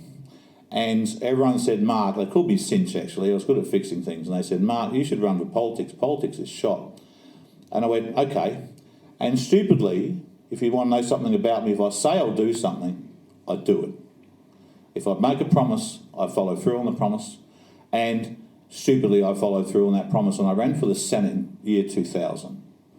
And I found out from dealing with a guy from One Nation, of all things, that we needed two of us to run for the Senate. So I didn't know anyone else that would be so stupid. So my wife put her hand up. So myself and my wife ran for the Senate. And I knew nothing at all about politics. I didn't read the paper. I didn't watch the news. I just knew that things didn't seem very good and I'd have a shot at it. And the journey was interesting because when we were doing the preference deals, which I'd never heard of, I ended up getting first preferences from Labor, Liberal, One Nation, two minor players, not the Greens, of course. And so the media came out to see me and they said, do you know you've got a chance of winning this, whether you get enough votes or not, simply on your preferences? And I said, that doesn't seem very fair. And anyway, they interviewed myself and my wife 2 or 3 times, but nothing went in the paper. And this woman that interviewed me came out to my house and she said she was quitting journalism. She said, you've been banned. We can't publish anything about you in the risk that you'll be elected. That was my introduction. And that annoyed the hell out of me. So I made posters. We went out and put up posters and we'd go out from 7 o'clock after dinner until 2 in the morning putting up posters, and the next day they were gone. And it was then I decided there's a real problem here with democracy. And how could I fix that? So I started talking to people and everybody was very opinionated about having to have a preference for everybody that was running. No one liked that because there's always someone running when you're filling in your ballot paper that you don't like, or you might not like, or you don't really want your vote to go there, but you have to because we have a two-party preferred political system. So I decided I'd run again for the Senate. So I thought this time I better find out what I have to do if I'm elected. And I started reading the Constitution. And sadly in our Constitution, when I read the debate that led up to the Constitution, I thought to myself, I'm not sure I'm smart enough for this because these guys that debated the Constitution were brilliant. They were brilliant people that cared about their country. They weren't part of any political party. They were good people debating what they could do to protect the future of Australia. And I wasn't sure I was in that calibre, to be honest. And they made some mistakes. You've heard about a few today. But the mistakes that I noticed was there was a whole lot of sections, particularly when it came to the election of senators, for instance, where it says how a senator is elected, but then says, or how Parliament will otherwise provide. There was quite a few sections in the Constitution that allowed Parliament to otherwise provide. And I assume the assumption was by those authors of the Constitution that good people would be elected into Parliament and they didn't need to protect us from what we've now seen, which is party politics. We see two-party political voting systems. We see the electoral system itself covered in structural biases created by the very people that benefit from that structural biases. In other words, They have played games with the system of democracy to a degree that they hold power. And it wasn't just that they held power, but they passed down that bias through the media. So you quite often go to an election, and I remember I've watched elections outcomes now pretty heavily since 2000. So it's not a long time, 26 years. To some it might seem like a long time. To me, I have watched every outcome of elections here and across the country and overseas for that 25 years. And we see clearly a media bias to the two-party system. The Constitution provides that we have a free and informed vote. And that free and informed vote's a very simple thought when you think about it. Freedom would mean, in my opinion, that you could choose who you liked and you could not have to preference somebody that you're opposed to. And that doesn't happen. Informed would mean that you would know who's running and what they stand for, and that there's a freedom of speech covered by the Constitution to make sure that each candidate can speak freely about who they are and what they believe in, so that you can make an informed decision. And likewise, in one of my court cases to the High Court, applications to the High Court, I spoke about that privilege or that freedom of speech going beyond the political world to all of us. I'd like to try and explain that. I'll try and explain it really briefly. I'm not going to use sections of the Constitution. I don't have slides. But the Constitution was all about that free and informed vote. So free and informed requires that there's what we call privilege in Parliament. You would have heard of that. But there's also what's called privilege under the Constitution. And that privilege is the privilege of those running for politics being able to express themselves freely. Now, there's been several court cases, High Court cases, about that freedom of speech for those politicians. That would be, Lang would be the last one, and before that it was Theopolis, and I think Roberts might have been Stevenson before that. And what happened was that they were politicians that were tried to silence them or sue them for defamation for speaking out about things that were important to them during election time. And some, in the case of Lang, was before. So Lang was the Prime Minister of New Zealand, if you want to know. So these people were hauled over the coals for talking about things they shouldn't talk about. And they won cases in the High Court because the High Court said, regardless of what they want to say, they have to be able to say it, otherwise you can't cast an informed vote as to whether you want to support those people. I took it further because the Constitution, if it's to protect the free speech of politicians, when an election is called, we're all on the same footing. The politicians don't exist, okay? They are candidates at that stage. And any one of you here, if you're an Australian citizen over 18, can be a candidate in an election. So the privilege or the constitutional right of free speech must extend to all of us. It has to extend to all of us because two things. Any one of you could be a candidate, therefore your speech should be protected. And if I am to be a candidate in the election, I need to be able to communicate freely with you to find out what you want of me in an election. And now we see, beyond just the electoral biases of allowing the two parties to decide electoral law, which is the most destructive thing in this country that you probably might not get, but I'm telling you it is the most destructive because beyond that, they're now trying to attack our right of free speech. And that right of free speech doesn't have to, it has to extend to people that say stupid stuff. And the reason it has to cover everybody is if I am for instance, say if my beliefs are racist, if my beliefs are homophobic, if my beliefs are anything like that, and I speak those things freely at an election as a candidate for you, you need to know so you know not to vote for me. In the same way that if I say something that excites you and there's something that you believe in and then you want to follow me and vote for me, that same privilege has to apply, and it doesn't. So the Constitution has failed us not because of the authors, but because of those sections that say until Parliament otherwise provides. And they need to be removed or they need to be addressed. And I remember getting asked about our freedoms, about our liberties, what our rights are.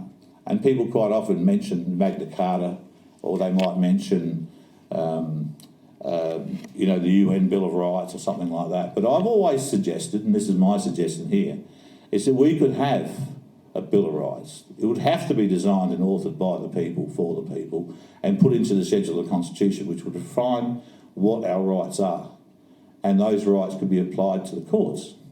Because if anyone's ever been here, he has been to the high courts, and you bring up a constitutional argument, it's not unusual for a judge to ignore the argument or say that, and I've heard this many times, the Constitution doesn't apply in my court. The Constitution complies in all of the courts. If you cannot comply with the Constitution, you shouldn't be sitting in a court as either a magistrate or a judge or a high court judge. Okay, so there's a lot of problems in Australia, and the reason I've continued to run is not just always to be elected, because to be elected you need to know who I am, what I stand for, and have an opinion based on my free speech to you, and then I, if elected, need to hear from you and do what it is you ask me of. And the problem we have is we don't see that anymore. The two political parties in a majority of the candidates that run for them are nominated to run for them because they'll do what they are told by the party.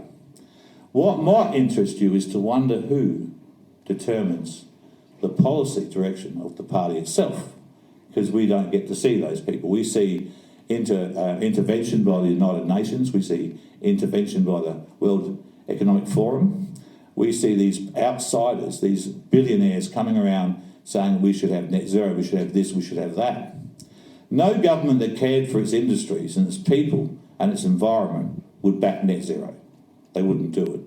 And the people out there need to realise that we have been deceived for a long time by Parliament, and we're deceived not just by Parliament, but Parliament has put their own people into the judiciaries, into the courts. They put their own people into all of the public service at the highest level. And so if someone, like me, annoys them too much, then you can sometimes see them using those powers they have. Maybe the police drop in and arrest you. That's happened twice. Only for a few hours, but it's uncomfortable. They use that power over this state to undermine you if you speak too loudly. Now, that is not democracy. Democracy is your right to a free and informed vote, such a simple thing protected by the Constitution that you rarely get to see anymore. And yes, I'm running for the upper house this year. I think that might be it for me. I'm getting old. But I want the citizens of South Australia to vote in some good people to politics so they can see that politics can work, so that it encourages the young ones to have a shot like I did when I was younger and handsomer. And I think the Constitution was written correctly, but it needs to be amended. It needs to be amended either by amendments we just saw before, which were brilliant, or refine it in a Bill of Rights and attach that to the schedule of the Constitution as a safeguard from politicians ignoring the highest law in this country. Thank you.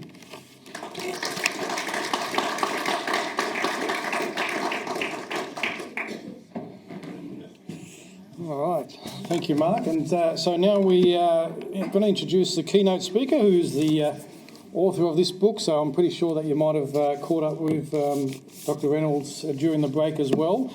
Just going to actually read the bio that he's got together rather than what I might have put together. So Dr. Reynolds was first listed in the International Who's Who Historical Society in 2006 and has been published in the areas of politics, business and education. Dr. Reynolds completed his PhD and master's degrees at Claremont Graduate University, one of America's most prestigious universities, where he was heavily influenced by leading academics Peter Drucker and Alvin Toffler. He was also privileged to study with Leonard Levy, America's foremost historian on constitutional law. Dr. Reynolds has held appointments with both the United States Senate and House of Representatives as senior professional staff and worked directly with Senators Teddy Kennedy, Dan Coates and Mitch McConnell. Dr. Reynolds worked on several projects with White House staff, receiving a commendation from President Ronald Reagan He has also worked on several major US political campaigns. In Australia, Dr. Reynolds held the position of Executive Officer for the New South Wales Minister for Public Works, Ports, Roads and Darling Harbour, and was then the Executive Director of the World Trade Centre, Sydney. Christopher has been a school teacher, university professor, business manager and political strategist, and has applied his breadth of knowledge and experience to writing of What a Capital Idea, Australia, 1770-1901. And I'm also informed by Dr. Reynolds that he's got a letter from the King thanking him for a copy of his book as well. So I'd like to introduce Dr. Reynolds to the stage now.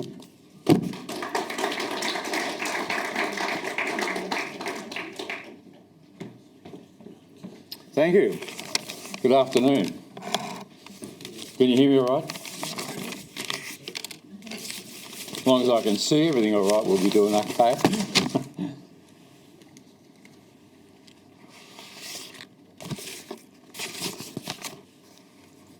Our Constitution. What a phenomenal document. It starts off, whereas the people of New South Wales, Victoria, South Australia, Queensland and Tasmania, humbly relying on the blessing of Almighty God, have agreed to unite in one indissoluble federal commonwealth under the crown of the United Kingdom, under the crown of the United Kingdom of Great Britain and Ireland, and under the Constitution hereby established, this Constitution of Australia. And that's how it starts, with the states creating a federal parliament. And as Stephen was pointing out to you, it gets to the point of who's got what power, and I believe he was reading 61 to 63 in the Constitution. It says, the provisions of this Constitution, referring to the Governor-General in Council, shall be construed as referring to the Governor-General acting with the advice of the Federal Executive Council. Now here's the problem. There isn't an Executive Council anymore. And the Governor-General doesn't have any power anymore. I got in a conversation with the former Governor-General, His Excellency General Sir Peter Cosgrove. And we were sharing a beer and standing around the New South Wales Parliament, and I raised the topic of how did you get on being Governor-General? Good topic, you think, beer in your hand. And he said, I went off to America. I had to go to a funeral or something. And he said, while I was there, he said, I couldn't represent Australia. There was nothing I could do. They wouldn't let me speak at anything representing Australia. And I'm the Governor-General. And I said, well, mate, they reduced that office, in case you didn't know beforehand, to the position of a cipher. You have no power. And in fact, I should have said this to him, you've been reduced to the auto pen. Good line, but that's all it is. Because when I was working for the New South Wales government, it was Thursday afternoons that the ministers, and they would select a few, it's your turn, Bob and Gary, you go over and see the Governor-General. And over a glass of wine on a Thursday evening, he would sign whatever he had been given. He had lost. The Governor-General in this country has no power. And how do we get to this position? Let me just give a really brief idea of how we got to who we are as an Australian government. Let me start with an early date, 1215, that far enough back, where these barons protested against King John. King Richard, his brother, was off fighting in the Middle East with the Crusades. So John took over, and he was a rat bag is a good word, as we understand that. Anyway, he was doing a lot of things that upset the barons, the people with all the money that gave the king to do the Crusades. So the barons wrote this thing called the Magna Carta. and said, you will sign it, and there are a number of copies of this document. And one of them, when you walk in, if you ever have the opportunity, when you walk into the US Congress and that big dome that you see, when you come in, there's nothing in that room anymore except tourists. Anyway, if you sort of avoid the tourists, just inside the door on the right is this glass cabinet. So over I wandered to have a look, and it's a copy of the Magna Carta from 1215 is in the US Congress. Now, with this document, when it started, it was to separate powers and say to the king, you will not run the government. You will not run this country. You will have limited power, and we will form a parliament. And you will not write the law. We will. And we will enforce the law. You can see how powerful it was for him or them in that stage. The next big turn in this story of how we get to be where we are is around the year of 1776, where a group of Scots had had enough of paying taxes to the English, and they wanted to import their goods for nothing and didn't like the import duties, and so the war started. But with Jefferson, Hamilton, Jay, Adams, they are, when I look back on their writing, these young men were brilliant. There's absolutely no doubt about the phenomenal work that they put into writing the US Constitution. It is a brilliant document. And they took the whole idea from the Greeks and the Senate and the Caesar and democracy, and then added a few bits and pieces, and they really did want to separate out the powers. Here is the executive officer who runs the government. He does the finance. Here is the legislature who writes the laws. And here is the court. And we will limit their powers, and we will limit the time that they have. Now that then comes to influence the Australian situation. And this is where we begin this phenomenal story of the Australian Constitution. When Stephen said, I want you to come and talk about the Australian Constitution, I thought, people are going to be bored to death, when you think about all those clauses. But I know what happened. Not just the clauses, it was the end result. And they decided to have these conventions, so that they could discuss having a constitution. Now, the thing about it was that it didn't take long after they wrote the New South Wales Constitution. I left something very important out. The first constitution that the British Parliament ever enacted was the Constitution for New South Wales.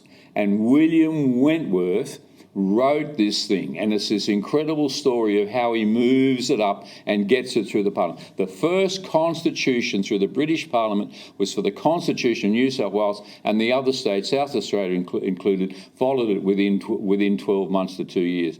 Everybody had one. Now that constitution out of New South Wales, whatever, 1850, what are we up to?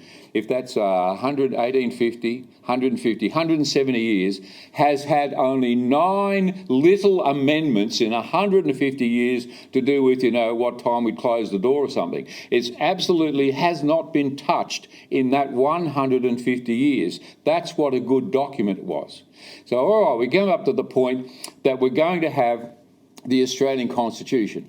And the thing was that since 1860-ish, Earl Grey, had been absolutely beside himself and wanting the Australian colonies to federate, because he was sick to bloody death of all the colonies writing all these letters to him. He just couldn't stand them all writing and complaining about the other people and the other things. He said, federate, I've only got to deal with one government. Now that was the 1860. So another 40 odd years later-ish, they decided that, well, we might have a look at this and see if there's something in it. And I thought, when I studied politics and did my PhD, I had a professor say to me, follow the money trail. Nothing happens in politics, he said to me, without the money. Go back and look for the money. Where was the money in the Australian Constitution? Well, it turned out there was. And Victoria was broke. And it didn't have enough money to pay its way. And it was actually looking federate, if we get a federal government, we can push the debt off to the federal government. And I thought to myself, you know, nothing's changed much, has it? Nothing's changed much. And that was the real reason that Victoria then talked New South Wales, and then the other states basically had to follow. But here's the interesting thing. They're going to have this first convention, 1891. But there's this young fella by the name of Andrew Inglis Clark, who's the Attorney General in Tasmania. And he started an American club. And I had to think about that, you know. I mean, how many people would you get to join an American club in Hobart in 1890? You know, probably include a few penguins.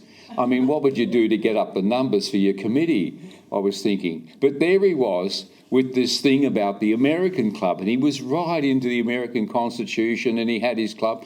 Well, anyway, he had to go off and defend, somebody was suing Tasmania, and he had to go off and defend Tasmania in the courts in London.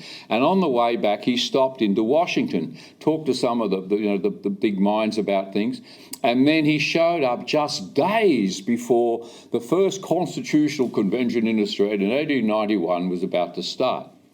So when he walked, like, you know, me getting off the plane this morning, sort of looking for where he's supposed to sit, and of course it had already sort of started. And here are the premiers of the state. Oh, hello, George, you know, how are you, mate, you know, haven't seen you in a while. And how are you getting on in that little state of yours? What did you call it? Oh, South Australia, you know, sort of thing. Oh, well, it's nearly morning tea time, and we've got all week to sort of think about things here. And, oh, there you are, Mr. Deacon, and how's New South Wales going? And so they were getting ready for their sit-in sort of thing. Have you ever been to these conferences that go on for weeks? So here they were, you know, sort of fluffing the feathers and pushing the twigs around in the nest. And Andrew walks in, all flustered. He's just arrived. And he walks up to the table. I can do this. He walks up to the table for all these premiers, and while they're all wondering about what's on for morning tea, he looked at these fellas and he slapped 98 clauses for a constitution on the table. They didn't know what to do.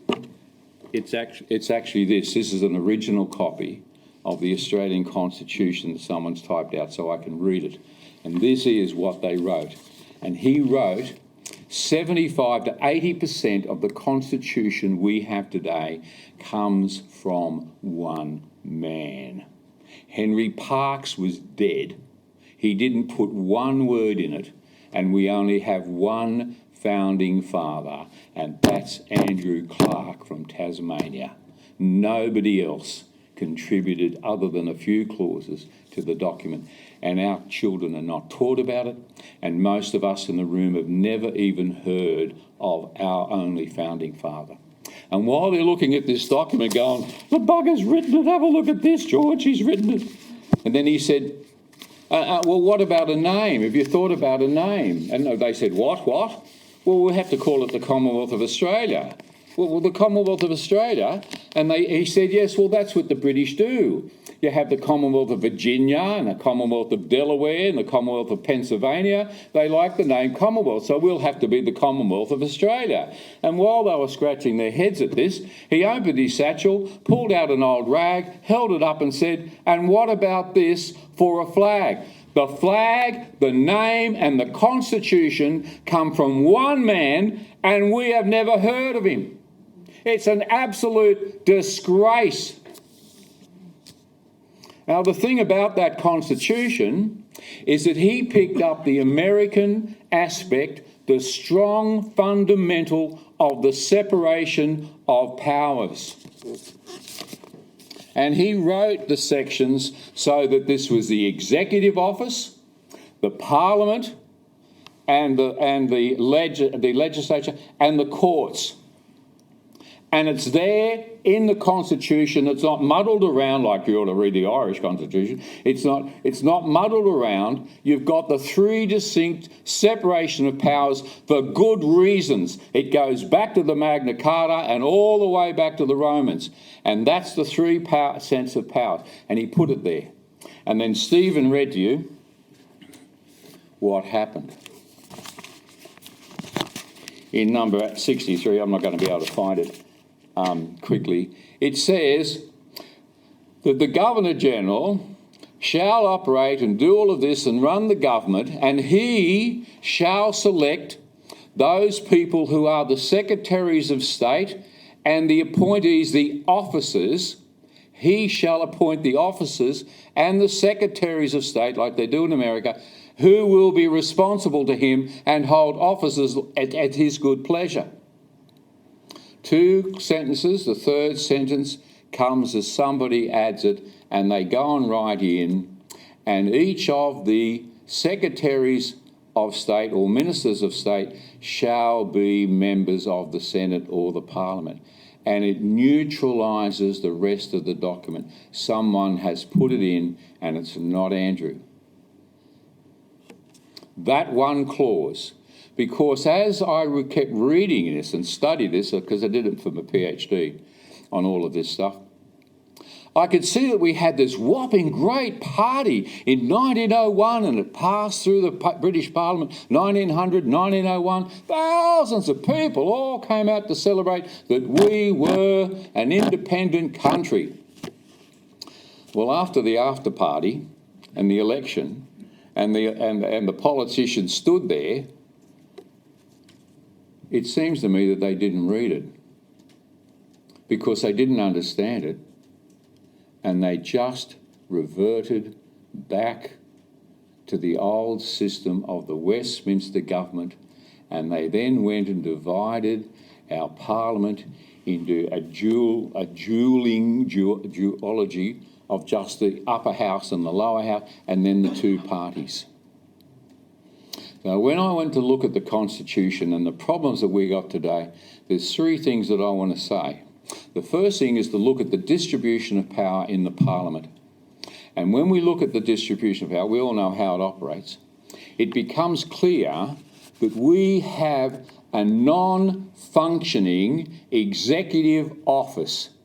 Mr. Autopen doesn't even know who the officers running the departments are.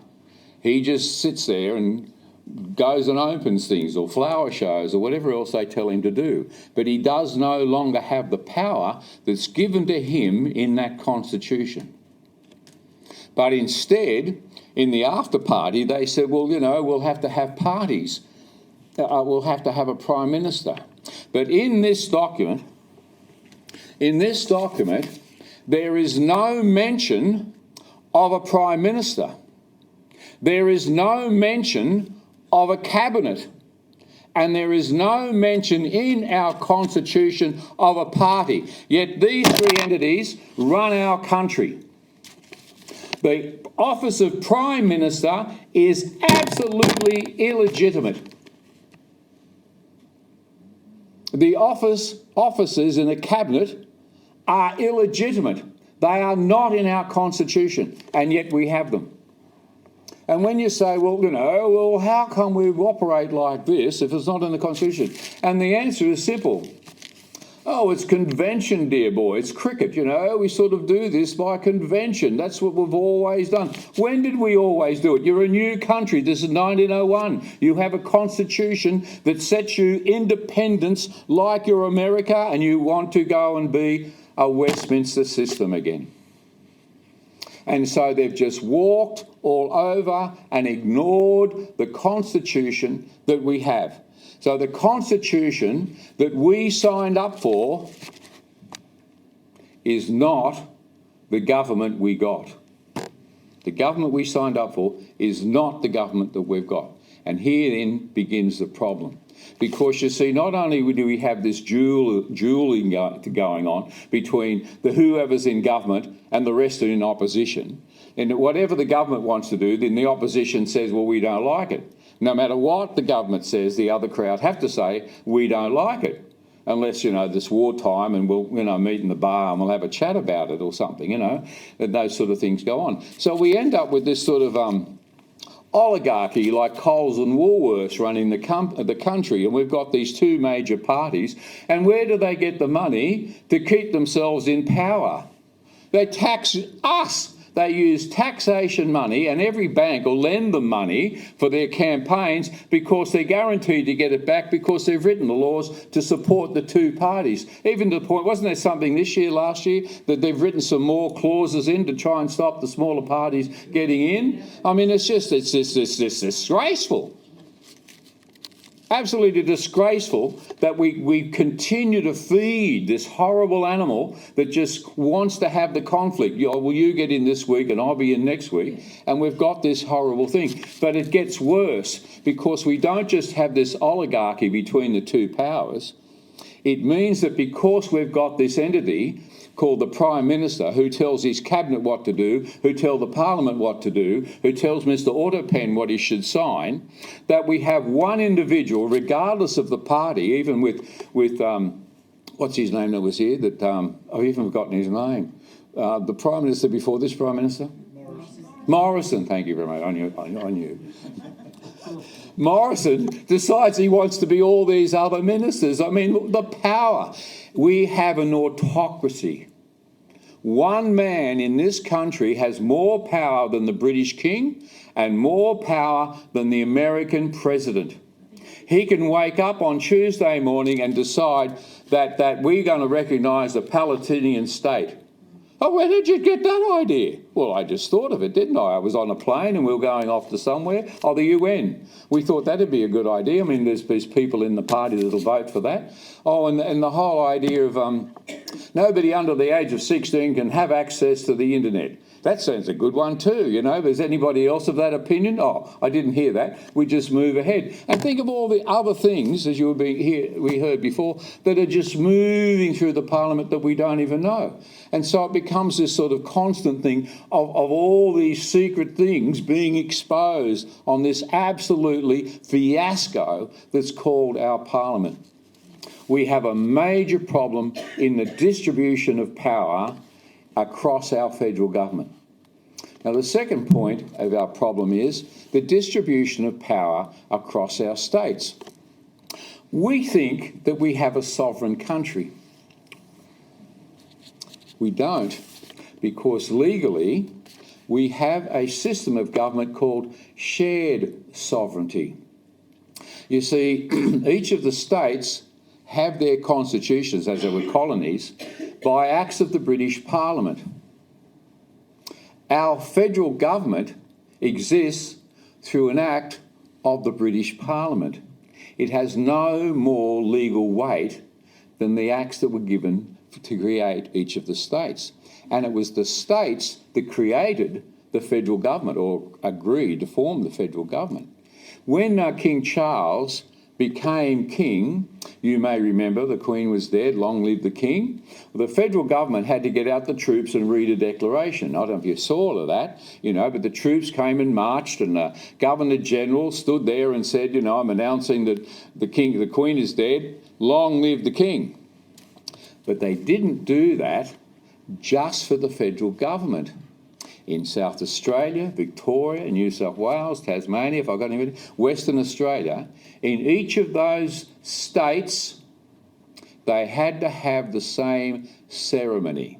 The troops marched, the governor came out, and the governor then read the declaration declaring that South Australia or Queensland submits to the fact that King Charles was now the king of Australia and each of the states. They have as much power legally as the federal government.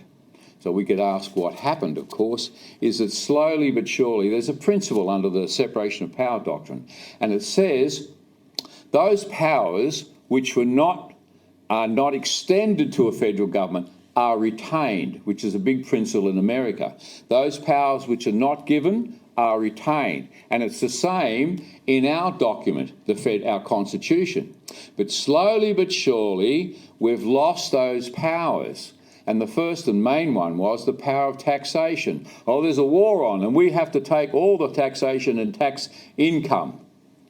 And so, you know, because there's an emergency, we'll take income tax. Well, they never bothered to stop taking income tax. And of course now it's the federal government that gives back to the states what was theirs in the first place by constitutional law. So we lost our power, and even other things like education. I'm talking to David Christodoulou, who's now the Premier of Queensland. And I said to him, he gave a lovely speech somewhere, and I said, David, we have to take back the power of education for this state. We've got to get it back so we can fix the education system. He said, you're exactly right, and we've got to do it. He said, I want you to do it. I said, are there any witnesses to this?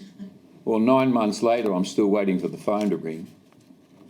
He has, and so do you in South Australia, the right and the power to look after your own education because it's in the Constitution that it's your right and your power. And it's a mess when it comes to the Australian curriculum and how education is going down the toilet because of what's going on. The third aspect that's important about understanding our government is the use or the abuse of power that goes on across our country. Now, when these people get elected to being ministers, whether they're state or federal, you may have noticed that they're not qualified in the sort of areas that they've got. You know, when they want to appoint Jacinta Bryce to be finance minister, why? I mean, why? I mean, she's a great person, but how on earth would she be the Minister for Finance? Of course she can't. Oh, we just moved the boys and the girls up the chain. Not in the American system, of course, as you know. If the president says, I want these dozen people to be my secretaries of state, that he not only gets to appoint them, but they have to be tested by the Senate before they're appointed. There's a process before they get the job. Not here. And it's actually that bureaucracy that continues to run our government. Nameless, faceless, unsuable people on incredibly high wages that are actually telling these poor sods, I mean ministers, what they should be doing and how they should be doing it. You don't think these guys and girls all show up with all this legislation because they wrote it or even read it. They only report what they should be saying about what the department is already wanting to do. And when I remember working for a young minister in New South Wales, he sat down and he was so excited to actually be the minister, and he was going to do something, and he was all ready for it. And then the bureaucrat said to him, it's a great idea, Minister. We're right behind you, but we have this financial setting or schedule that's going to take a few years. So if you just wait for this sort of schedule of financial spending to run out, which is about 3 years, then we can actually put your new good idea on the schedule for the next 3 years. There was nothing he was going to be able to do to affect the departments that he was supposed to be running to spend any money for the next 3 years. He was a lame duck from the time that he got the job. And I was his executive officer, right? Trying to do things around them. Well, luckily I got on well with the departments, and we were able to talk to them. I was able to talk to them to get some things done. But these poor fellas and ladies are just railroaded. And it comes because in the 20s and the 1930s and 30s, there was a guy called Talcott Parsons. And this guy came up with a whole thing called systems theory or functionalism. And this is where you have lots of little boxes and you do another line to another little box and another little box. You ever seen those sort of things? And whatever it's called function, where all of those little boxes are related and regulated. So the language of the functionalists have to do with regulations, obligations, you must do this, relationships, all of that sort of stuff is a particular way that you understand the world.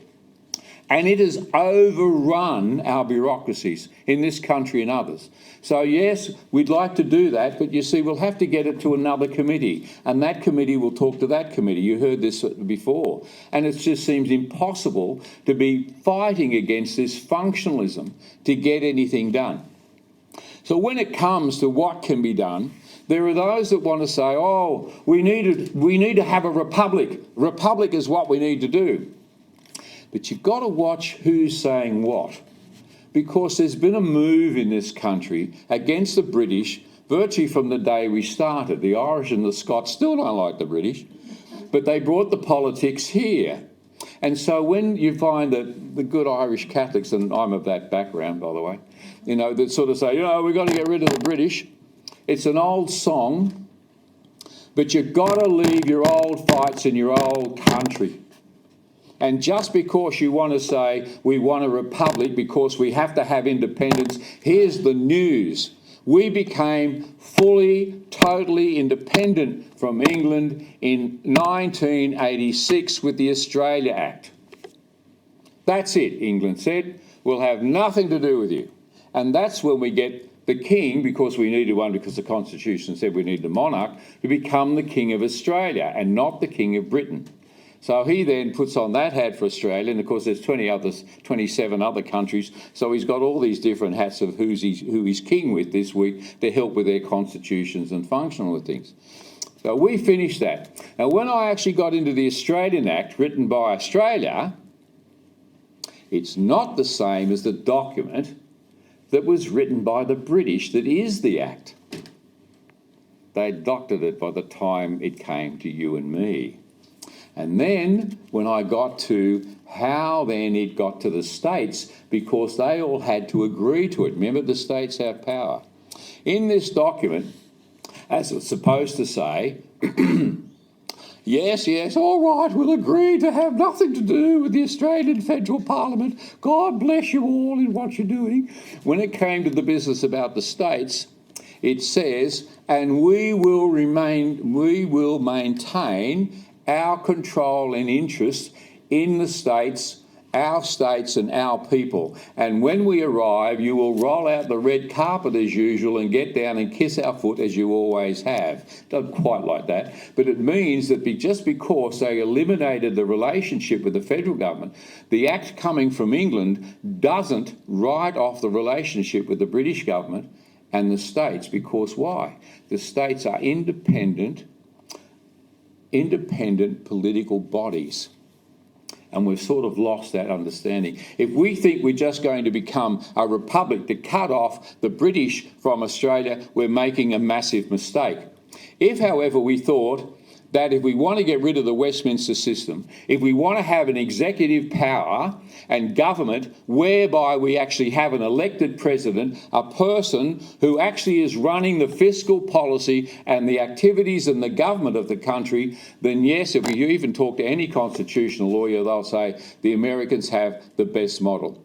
Now, I know we watch the television and we see the conflict that goes on between the different branches of the government. But it's a very healthy system of government because they've got that conflict and they want to be able to have that conflict and not just as we have an autocrat just making the decisions as they've got.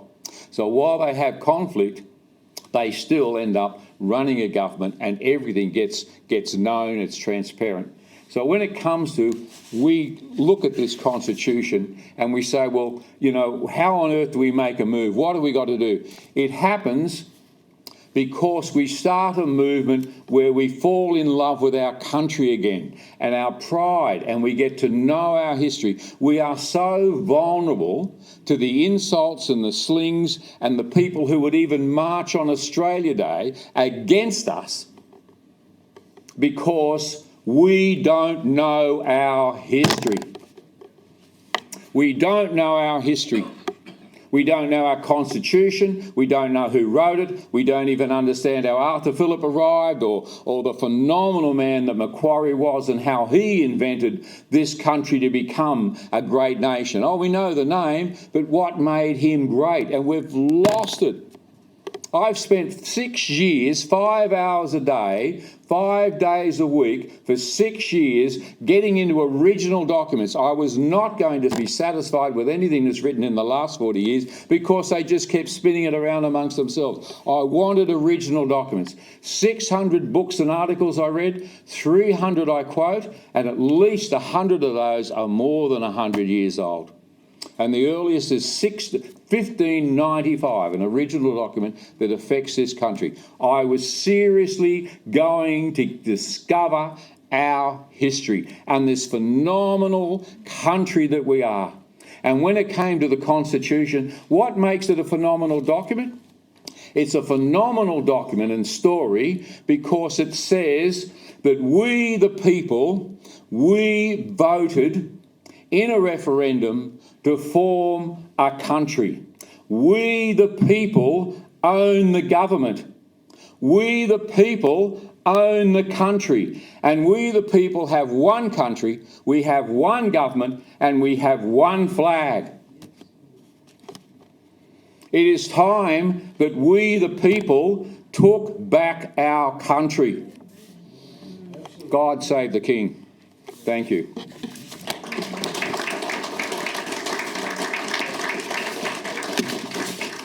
It's funny that you mentioned that, Dr. Reynolds. There was a question here about how you're coping with the Barbang clothes, but anyway. I'm not, mate. Oh, we'll kick into it so we're not keeping people too long.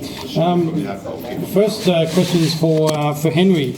There are a lot of road accidents on the rise and caused by people from overseas with international licences. I feel there need to be more rules and testing. I was in a car accident where I nearly lost my life. What are your thoughts about more rules around overseas licences?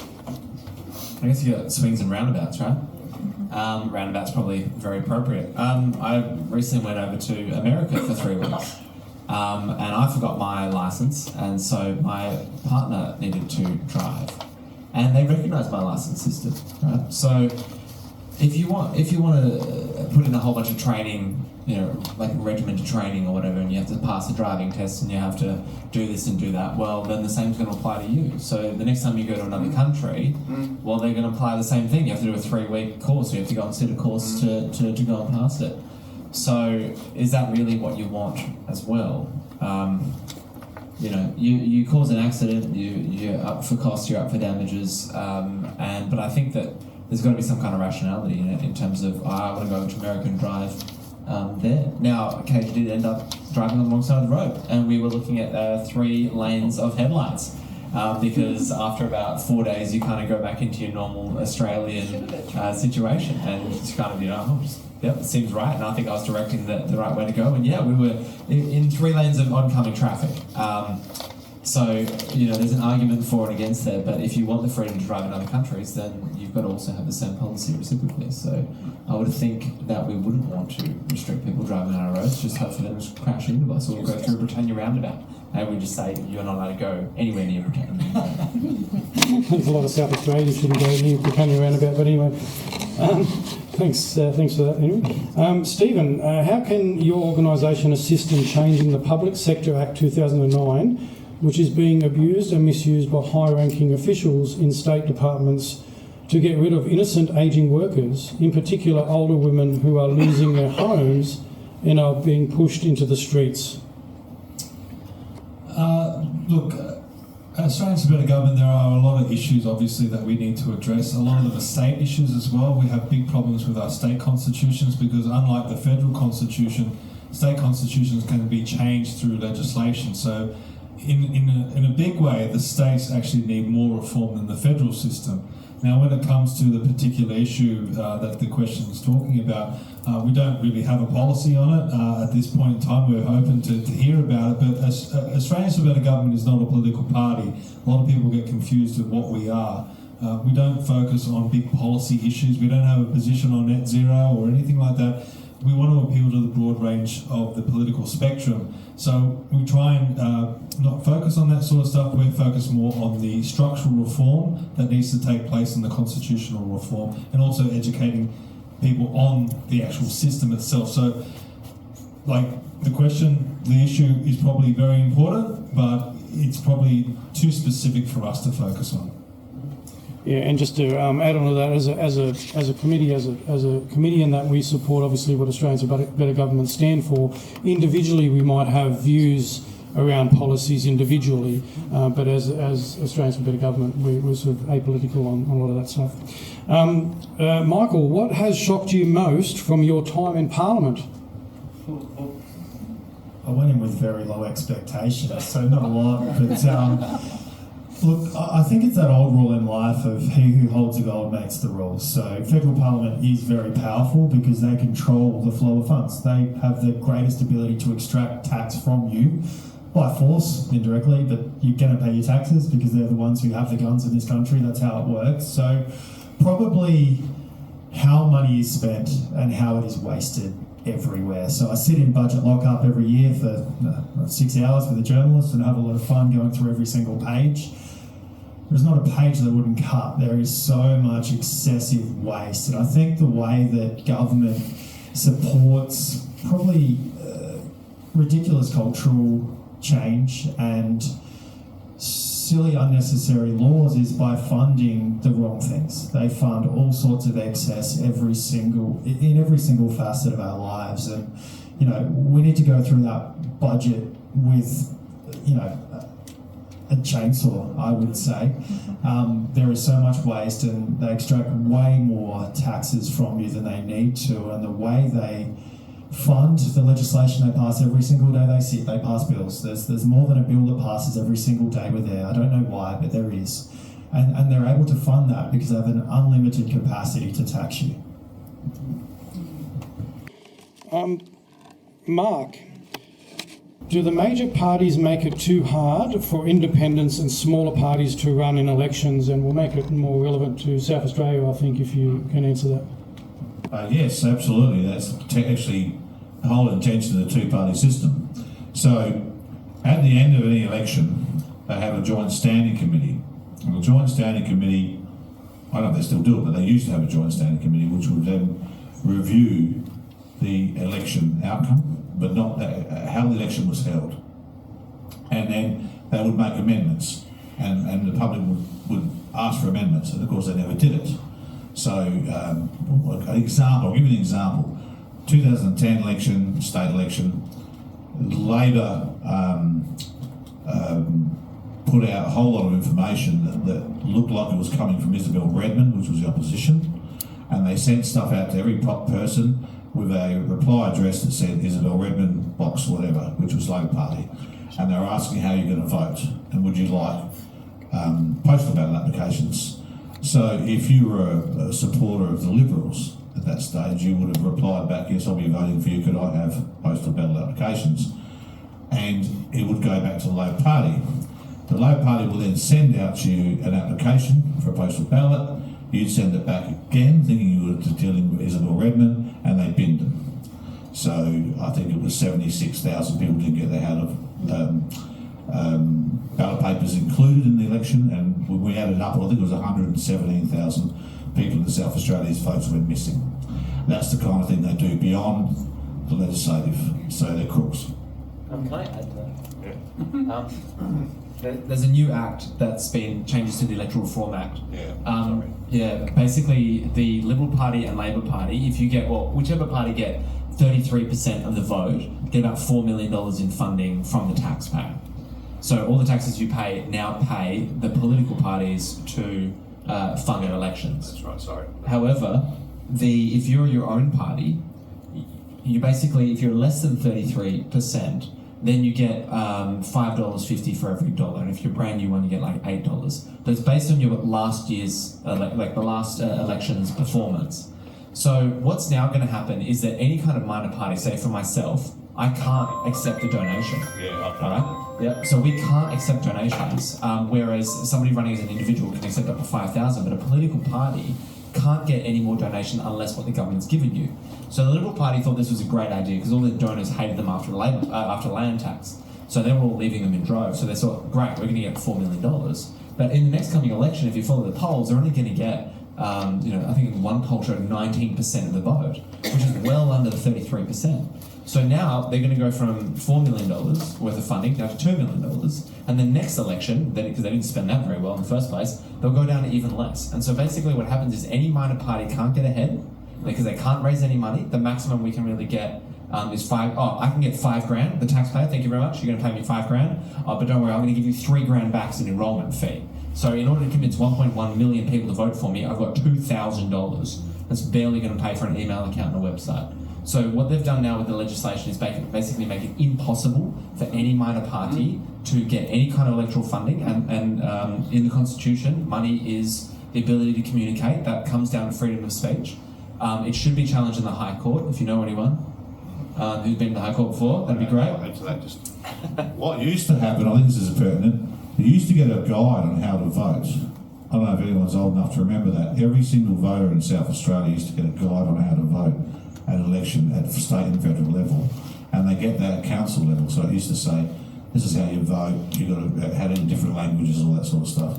And we started demanding about 18 years ago that they include a list of the candidates. That way you could at least know who's running, you could look into if you wanted to. And the result of our push to get the candidates included in that book was they dropped the book altogether.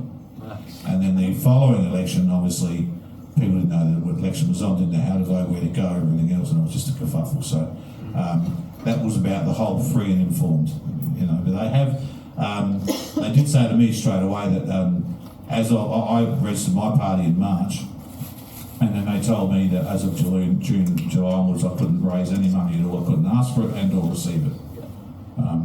But you can ask for money in advance, up to $8, I think it is.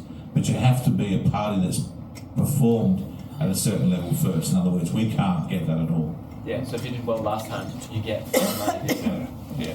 So SA Best with one person gets like $1 million. The Greens get like $1 million. We're happy to accept donations afterwards in the millions. But you have to do it. We'll have to do it at the back door, so it'd be cash. And yeah, we'll work it out. Good work. Chris, in which section of the Constitution does it explain how political parties should be run? It doesn't. It doesn't in there at all. Absolutely right. Did I get it right, did I? Yeah, you should know about it, apparently. There is another one here for you, though. Is the Australia Act of 1986 constitutional? Constitutionally valid. Constitutional valid. Is the Australia Act of 1986 constitutional? Oh, yes. Is this on? They've censored me, haven't they? Oh, yes, it's coming out of the British Parliament because the same that the constitutions came out. I mean, what's it doing? It's only cutting the power of the monarch to dictate to the Governor General what she can do. It's not even that. It's actually it's a British monarch, and so that's why they had to make it an Australian monarch. So the Australian monarch still sort of sits at the top and receives the letters and the advice from his Prime Minister as to who he wants. Work out who's who, he, she, there. The King, the advice from the Prime Minister to the King as to who the Prime Minister wants to be the Governor General. So that's all it basically does. And the Governor General just basically sits there to receive advice and sign the documents of what the government is doing. So yes, the Australia Act only cuts the links with Britain. It doesn't change the Westminster system as such. We just change the name of the monarch. Because that causes a lot of confusion in circles, obviously, saying that there's a lot of issues in regards to that. It's caused a lot of debate there. Stephen, do we need to reform the preference system? No. Look, my view is that preferences are probably the better system. If you look at the UK election, a lot of people advocate for first past the post here in this country. The first past the post system gave the United Kingdom Keir Starmer, and he's in there for 5 years now. Now, if it was a preference system in the UK, it wouldn't have been the result that you got. Keir Starmer still may have won, but he wouldn't have won as overwhelmingly as what he did. But when it comes to, I guess, the other extreme, which is our preference system of compulsory preferences all the way down, I think the actual best system is in New South Wales, which is where I'm from, which is in New South Wales state elections, which is optional preferential voting. So you can put a 1 there and walk away, or you can number every box, or you can number as many boxes as you want. So you can use preferences if you want to, but if you don't want to, you can just put that 1. So it rewards primary votes more than the federal system does. So that's something that I think we should look at. I think we should probably look at the New South Wales system of optional preferential voting as the best system. I've looked at that as well myself, and I think, if there's any candidate, because my recommendation is, and a lot of others say, you're voting for a candidate, not a party. So ultimately, if the candidate's on the nose with you, if you've got 6 candidates and 2 of them you would absolutely not have anything to do with, why should you be compelled to vote for that person? I mean, that's kind of where just on that, butting in, but if you've voted for councils before, it's quite interesting because you get a guide comes out to your house of who's running, it tells you all about them. You've got the option not to vote at all, or you can optionally preference, and that's run by the AEC. So Electoral Commission runs that. So to convert over to optionals, just as easy as that. They don't want that for a reason. Next one's for Henry. Should we abolish political parties in council? Well, we don't. Well, no, because you talk about freedom, right? So you want to have a system that's free. The reality is that in a democracy, the dominant strategy, if you have 100 people, say if we're all 100 people, well, the idea is to get as much power as you can. So if you have a democracy, then you want 51% of the vote. You don't want 52% of the vote, because then you're weakening your power base. You don't want too much of that power, because you've got more mouths to feed. So then you have 51. And so of that 51, internally, you want to then control, you want to have a sub-faction with 26 members in it. And then of that faction, you then want 14. And then you want 8, and then you want 5, 3, 2, and 1, right? And so that's how you then control 100 people in a democracy. They will naturally form.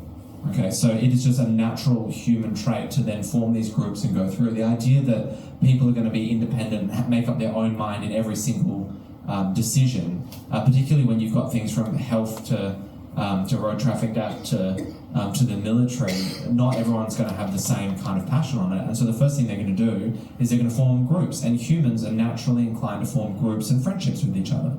It's how we work. Like if you said, hey, I want this room to go and make groups of 5, we'd do it like that, and we'd be able to quickly go and do it. And you said, hey, we're going to run an athletic race, and whoever wins gets $100. Well, we're all going to assess each other of people who are going to form the best team to do that, right? So it's just a natural part of humanity to form groups and then to act in concert with each other. I think the Labor Party model of if you don't conform with that group, you get kicked out, that's pretty horrendous. But then at the end of the day, that's the freedom that you have. So if you want to create a free society without these roles, then that's what it is. Now in councils, unlike the other states, the political parties don't get involved, which is a bit rubbish. The Labor Party very much gets involved, and the Liberal Party turns a complete blind eye to it. And basically councils turn into a feeding ground for the Labor Party and a source of their candidates, just like we saw in Dunstan as well. So that's my view. If you want freedom, then you've got to let people do what they want. If you don't want freedom, well then start mandating more rules. I just think we ought to eliminate the councils. Yeah. I absolutely hold that view strongly. The states you can't get rid of. The federal government is constituted, as you know. But where I am in the Gold Coast, I said to the mayor, I said he was at a table with him last week, and I said, I have to tell you, Tom, there is not a person that I've met in 5 years I've lived here, not one person on the Gold Coast likes your council. Everybody hates you. This is me telling the mayor that everybody hates your council. That's the same as the Adelaide Hills Council, mate. Absolutely massive. Because, I mean, it's good when you talk on the phone, you call the receptionist, she's lovely, but try dealing with anyone in the council. I said even tradesmen run the other way the moment you say you're dealing with the council. So, yeah, they and apparently they've got records for dealing and interpreting state laws. And our Lord Mayor, Tom, I didn't realise while I was sitting there with him, is in trouble this month because he's actually turned out to be doing hopping deals with developers, knowing what was going on, and he's sold land one way and then bought it the other way, but it's all now been exposed. So I don't think, Tom, even I can help you, mate. I think he's got a real PR problem, but the councils need to be gotten rid of. Can I advocate the other way? No. I don't like the Adelaide City Council, by the way, and I'm currently moving a motion on the 11th of November to sack them. Okay, so, and they should be, because the way that it works, like 75% of our rates come from business owners, and basically the people elected aren't looking after them. So whilst I agree with this council, the other argument to that is if you spend $1 and you give it to the federal government, You don't know which state's going to pork barrel. You know, it could be spent in Northern Territory, it could be spent in Sydney, Melbourne, and they might get a whole bunch of road infrastructure lining the streets in gold to Albanese's house, right? So you pay your federal taxes, it goes to Albanese's driveway. But if you pay state taxes, it goes to Malinowskis, and then he'll pork barrel whichever state electorate he wants. But then if you pay your rates to your local council, it goes to you. So the dollar that you spend to the federal could go anywhere. The dollar you go to your state goes to your state. The dollar that goes to your council goes within 10 minutes of where you're living. I find that really difficult to digest. No, rubbish. Sorry. Doesn't have The money that they spend gets spent on you, not pork barreling some random state electorate. So the money that you get comes back to you for your benefit, not going to pork barreling some random state You should see the electorate. salaries these chief executives I'm with you. I am with you. $500,000 that's the year. It's ridiculous. I don't agree with you. I know we're running out of time. topic, but it's a good topic. No way. But I just want to squeeze this in because it's definitely worth the thought. They say all politics is local, and the more local you can get, the better. But it's my view that we should be abolishing both state and local government because we're over-governed in this country. Now, it's not going to happen because, as Dr. Reynolds will tell you, the states have their own sovereignty and their own power, but there is provisions in the Constitution to create new states. Yes. And what I would look at doing or proposing, I mean, a lot of people say that local government is unconstitutional because it's not mentioned in the Constitution. They're creations of the states, so I don't think that's a valid argument. But what we could look at doing is removing local government and then creating more states. And having better representation. That's about it. We'll do that. Michael, should lobbyists in Parliament be abolished? Yes. I would love to, yes. Yeah, if you give me the power. Falling short of that, I can't remember who it was that said politicians should wear like badges like NASCAR drivers do to show who they're owned by. I think we should make our politicians wear badges for who they've given a parliamentary pass to. Then we know who's owning them. Transparency is what Transparency. Mark, there have been a lot of rallies and protests lately. Do you think they are effective?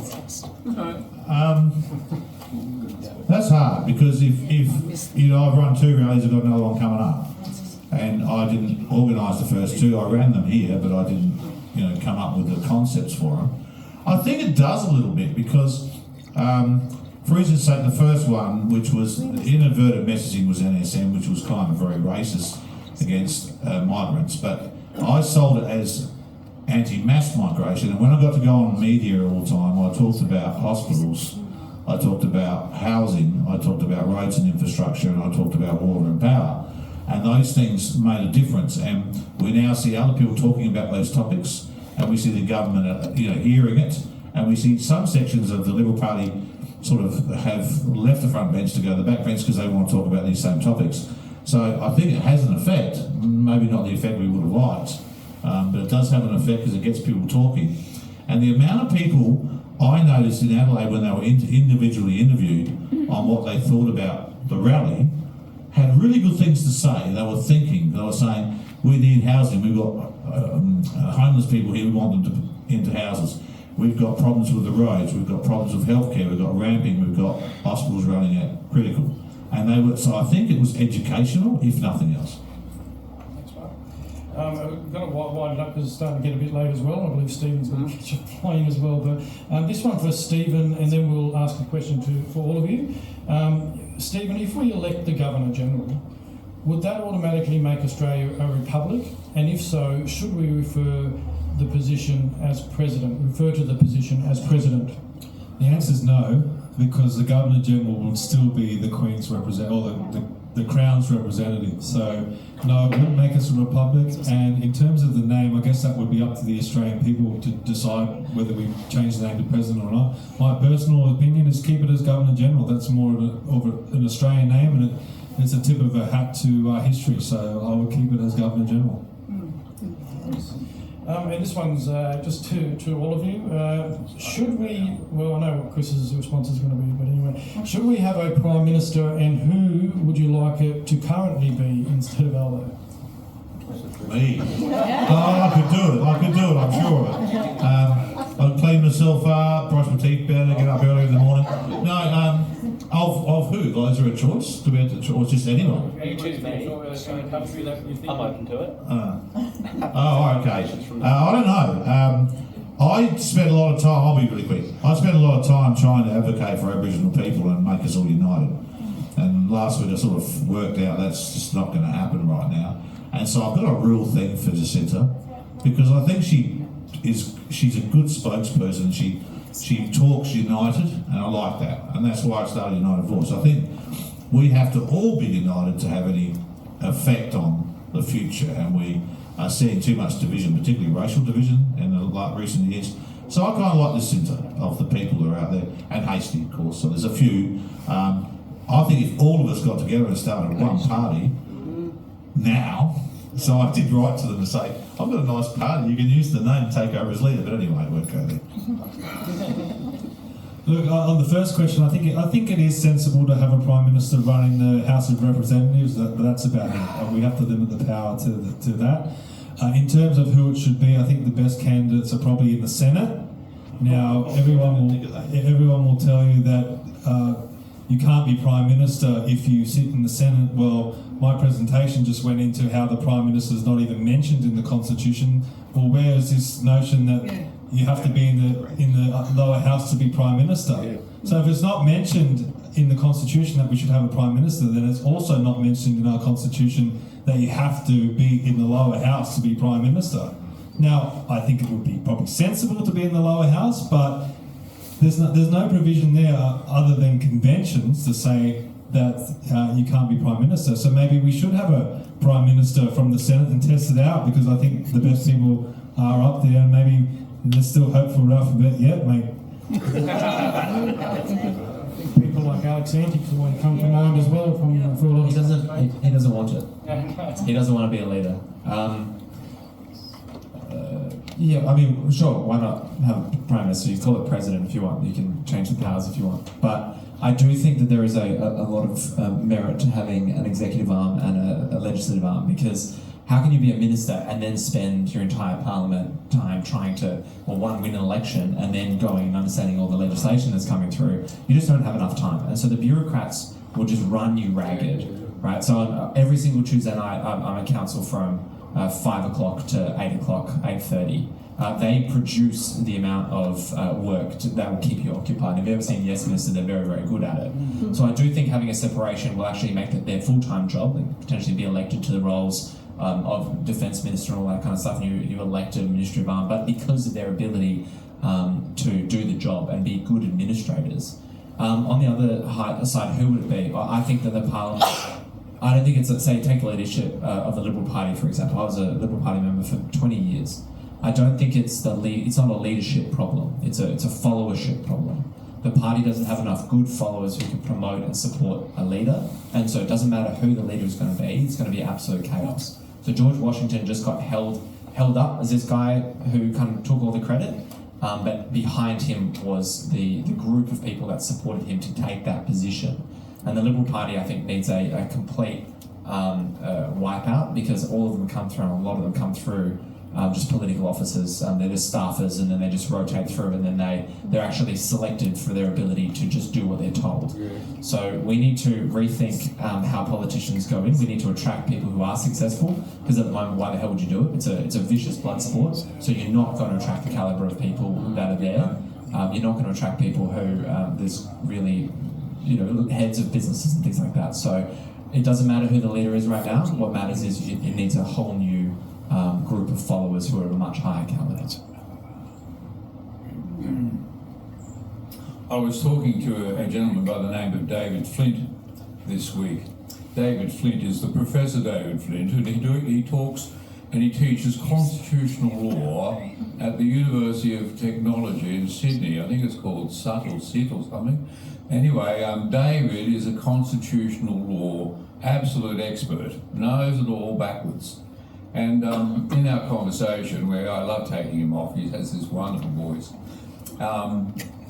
He said, I was sitting and talking to some people, probably with a beer in his hand, I suppose, and these were experts, and they said, well, if we didn't have the Westminster system, we agree that the American model of the divisions of powers is the model to go for. You see, what we did was we took that American model, put in that extra clause that said, oh, we're going to then move back to convention. And it was like mixing two colours of paint. You no longer have white, you no longer have green. And we've got this thing that just does not work. It works when you've got, you know, a number of people in either party, but it's still this fight business. It's this total conflict that goes on in the legislature. One says yes, the other's got to say no. What sort of government is this? So yes, I can't think of anyone. We need a leader. There's no doubt about it. We need but if we had a leader in this country, what? We need President Trump. Yeah, we do. I thought you said Bob Hawke there for a minute. Well, we do. We need a leader. But you see, what could he do? If he was the president, he'd be running the government. And the legislature, you see, the legislature's not giving you a lot of problems. You know, but everybody can go and question his power to do what he's doing in the courts, which is healthy. You try doing it here and see how far you get. You see, so we've got to do something to stop this mixing. But it's impossible for us to go to a Westminster system purely because we're a federation of states. And the power is fundamentally with the states, although they've given it up. So it's no good going back. I was going to read you something, I forgot. There's a statement in the Jefferson's Memorial that's written. If you ever see that character, it's in the Jefferson Memorial in Washington near the lake. And this one paragraph is fantastic, and it says something like, "It's no good if we were like children or men trying to put on our children's clothes as if we were younger. But constitutions were not made by God or angels and are to be evolved and suit the times in which people live." And it's like a man trying to put on the clothes of which he wore when he was young. And he was saying at that time, you need to keep looking at this document so it suits your environment. See, what's happened, since we did our constitution, we have massive amounts of education. Of course, women are now equal, which they weren't at the time, where they get the vote. But our society has changed. We're more aware, more able, forced to participate in politics. And so it's time we actually had another look at the form of government that suits us. And that's not just me saying choose this or choose that. It needs to be a proper committee having a look at what would suit our environment and take our time to do it. And that would be a productive committee, this one, wouldn't it, Chris? Yeah. A productive committee, this one, yeah. Actual meaningful committee. Look, I'm not opposed to how to say to a Prime Minister or a President if you have those separations of powers. And we just spent about 10 minutes there trying to think of someone. I can't name anyone, but all I can tell you is the person that runs the country should be the person that doesn't want to run the country. Those who aspire to be Prime Minister or President from their time in school, they're the wrong people because they're about themselves. They're not doing it for the right reasons. So that would be my criteria, to really grill the person to the point where you asked them to run. They didn't put their hand up. Yep. Well said, Michael. And a big round of applause for all the speakers.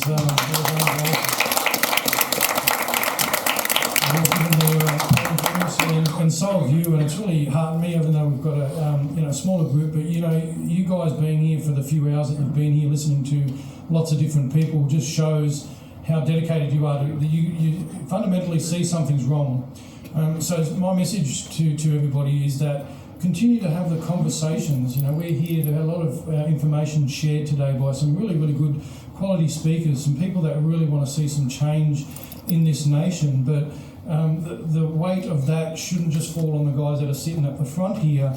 It should sit on every single one of us as South Australians. So the conversations need to continue, not just from us via our platforms, but by you as well, by talking to your neighbours, by talking to people in your groups, bringing people together in your own communities, your small communities. I know that there's also, your My Places and other things have started growing. It's keeping those conversations going about how we can do better moving forward, not just as a state, but as a nation. So it's really up to us here. And full credit to you. It's tough sometimes hanging around listening to lots of people speaking for a long period of time, but you've all kept your eyes open. There's no matchsticks out. So thank you all for your commitment to be with us this afternoon. I really, really appreciate it. I'm honoured to have been here with you guys as well. So thank you so much. Can I bring up something about the Prime Minister? For example, I just found out that in Switzerland, they don't have a Prime Minister. In Switzerland, they rely on the Swiss people to vote for their home affairs. Yes. Why can't we look at the module of the Swiss people, how they've been running it for 150 years and they don't even have a prime minister? I would like to hear from the panel advisor here to talk about the Prime Minister in Switzerland, how they run their country. They have been doing it well for 150 years. Why can't we just learn from them? I'm not talking about constitution changes. I'm not talking about calling for referendum. We're talking about people's power. We're talking about 27 million people to compare with 100-something, 200 in Canberra. Good point, good point. Thank you. In the back of my book, I did it when I write about the Constitution, I actually compare 6 countries so you can see the sort of government that we have compared to 6 others. But the example that you give is what the point I'm trying to make in as no good just rushing in and no good just buying into the old thing that we need to get rid of British kings or whatever. We need to have a look and see what suits us. And so that takes some time, some good thinking and some wise people to come up with a decision that we all go, yes, that's the system for us, if that would be possible. But certainly there's some great examples that we need to look at. So it's not a matter of even any of us saying, oh yes, let's do that. Let's not rush it, let's do it properly. Part of that is people getting involved, as I mentioned earlier. It's the everyday Australians getting involved to help with that, those solutions as well. Just quickly, because I'm seeing some people eager to get out of here. But another country that you might want to keep in mind, and it was Dr. Reynolds that told me this, they have a House of Representatives, they have a Senate, they also have a president running the executive branch, and that's the United States of America. They don't have a prime minister either. Yeah, they just have a speaker. Yeah, they just have the Speaker of the House. So we could potentially be without a prime minister. It's just food for thought. But look, speaking of Dr. Reynolds, I just want to say this in closing as well. He's come all the way from the Gold Coast, so thank you very much for coming all this way. Thank you to all of our speakers as well. They've given up time of their day, as all of you as well. But if you can contribute to Dr. Reynolds by buying his book to help him cover the cost of coming down, it would be much appreciated. So I do encourage you to get it. It is a great read. There's a lot of great information in there, and we need to pass that information on to our kids because they need some pride in this country and they need to learn our history as well. So I encourage you to please grab his book. Thank you very much.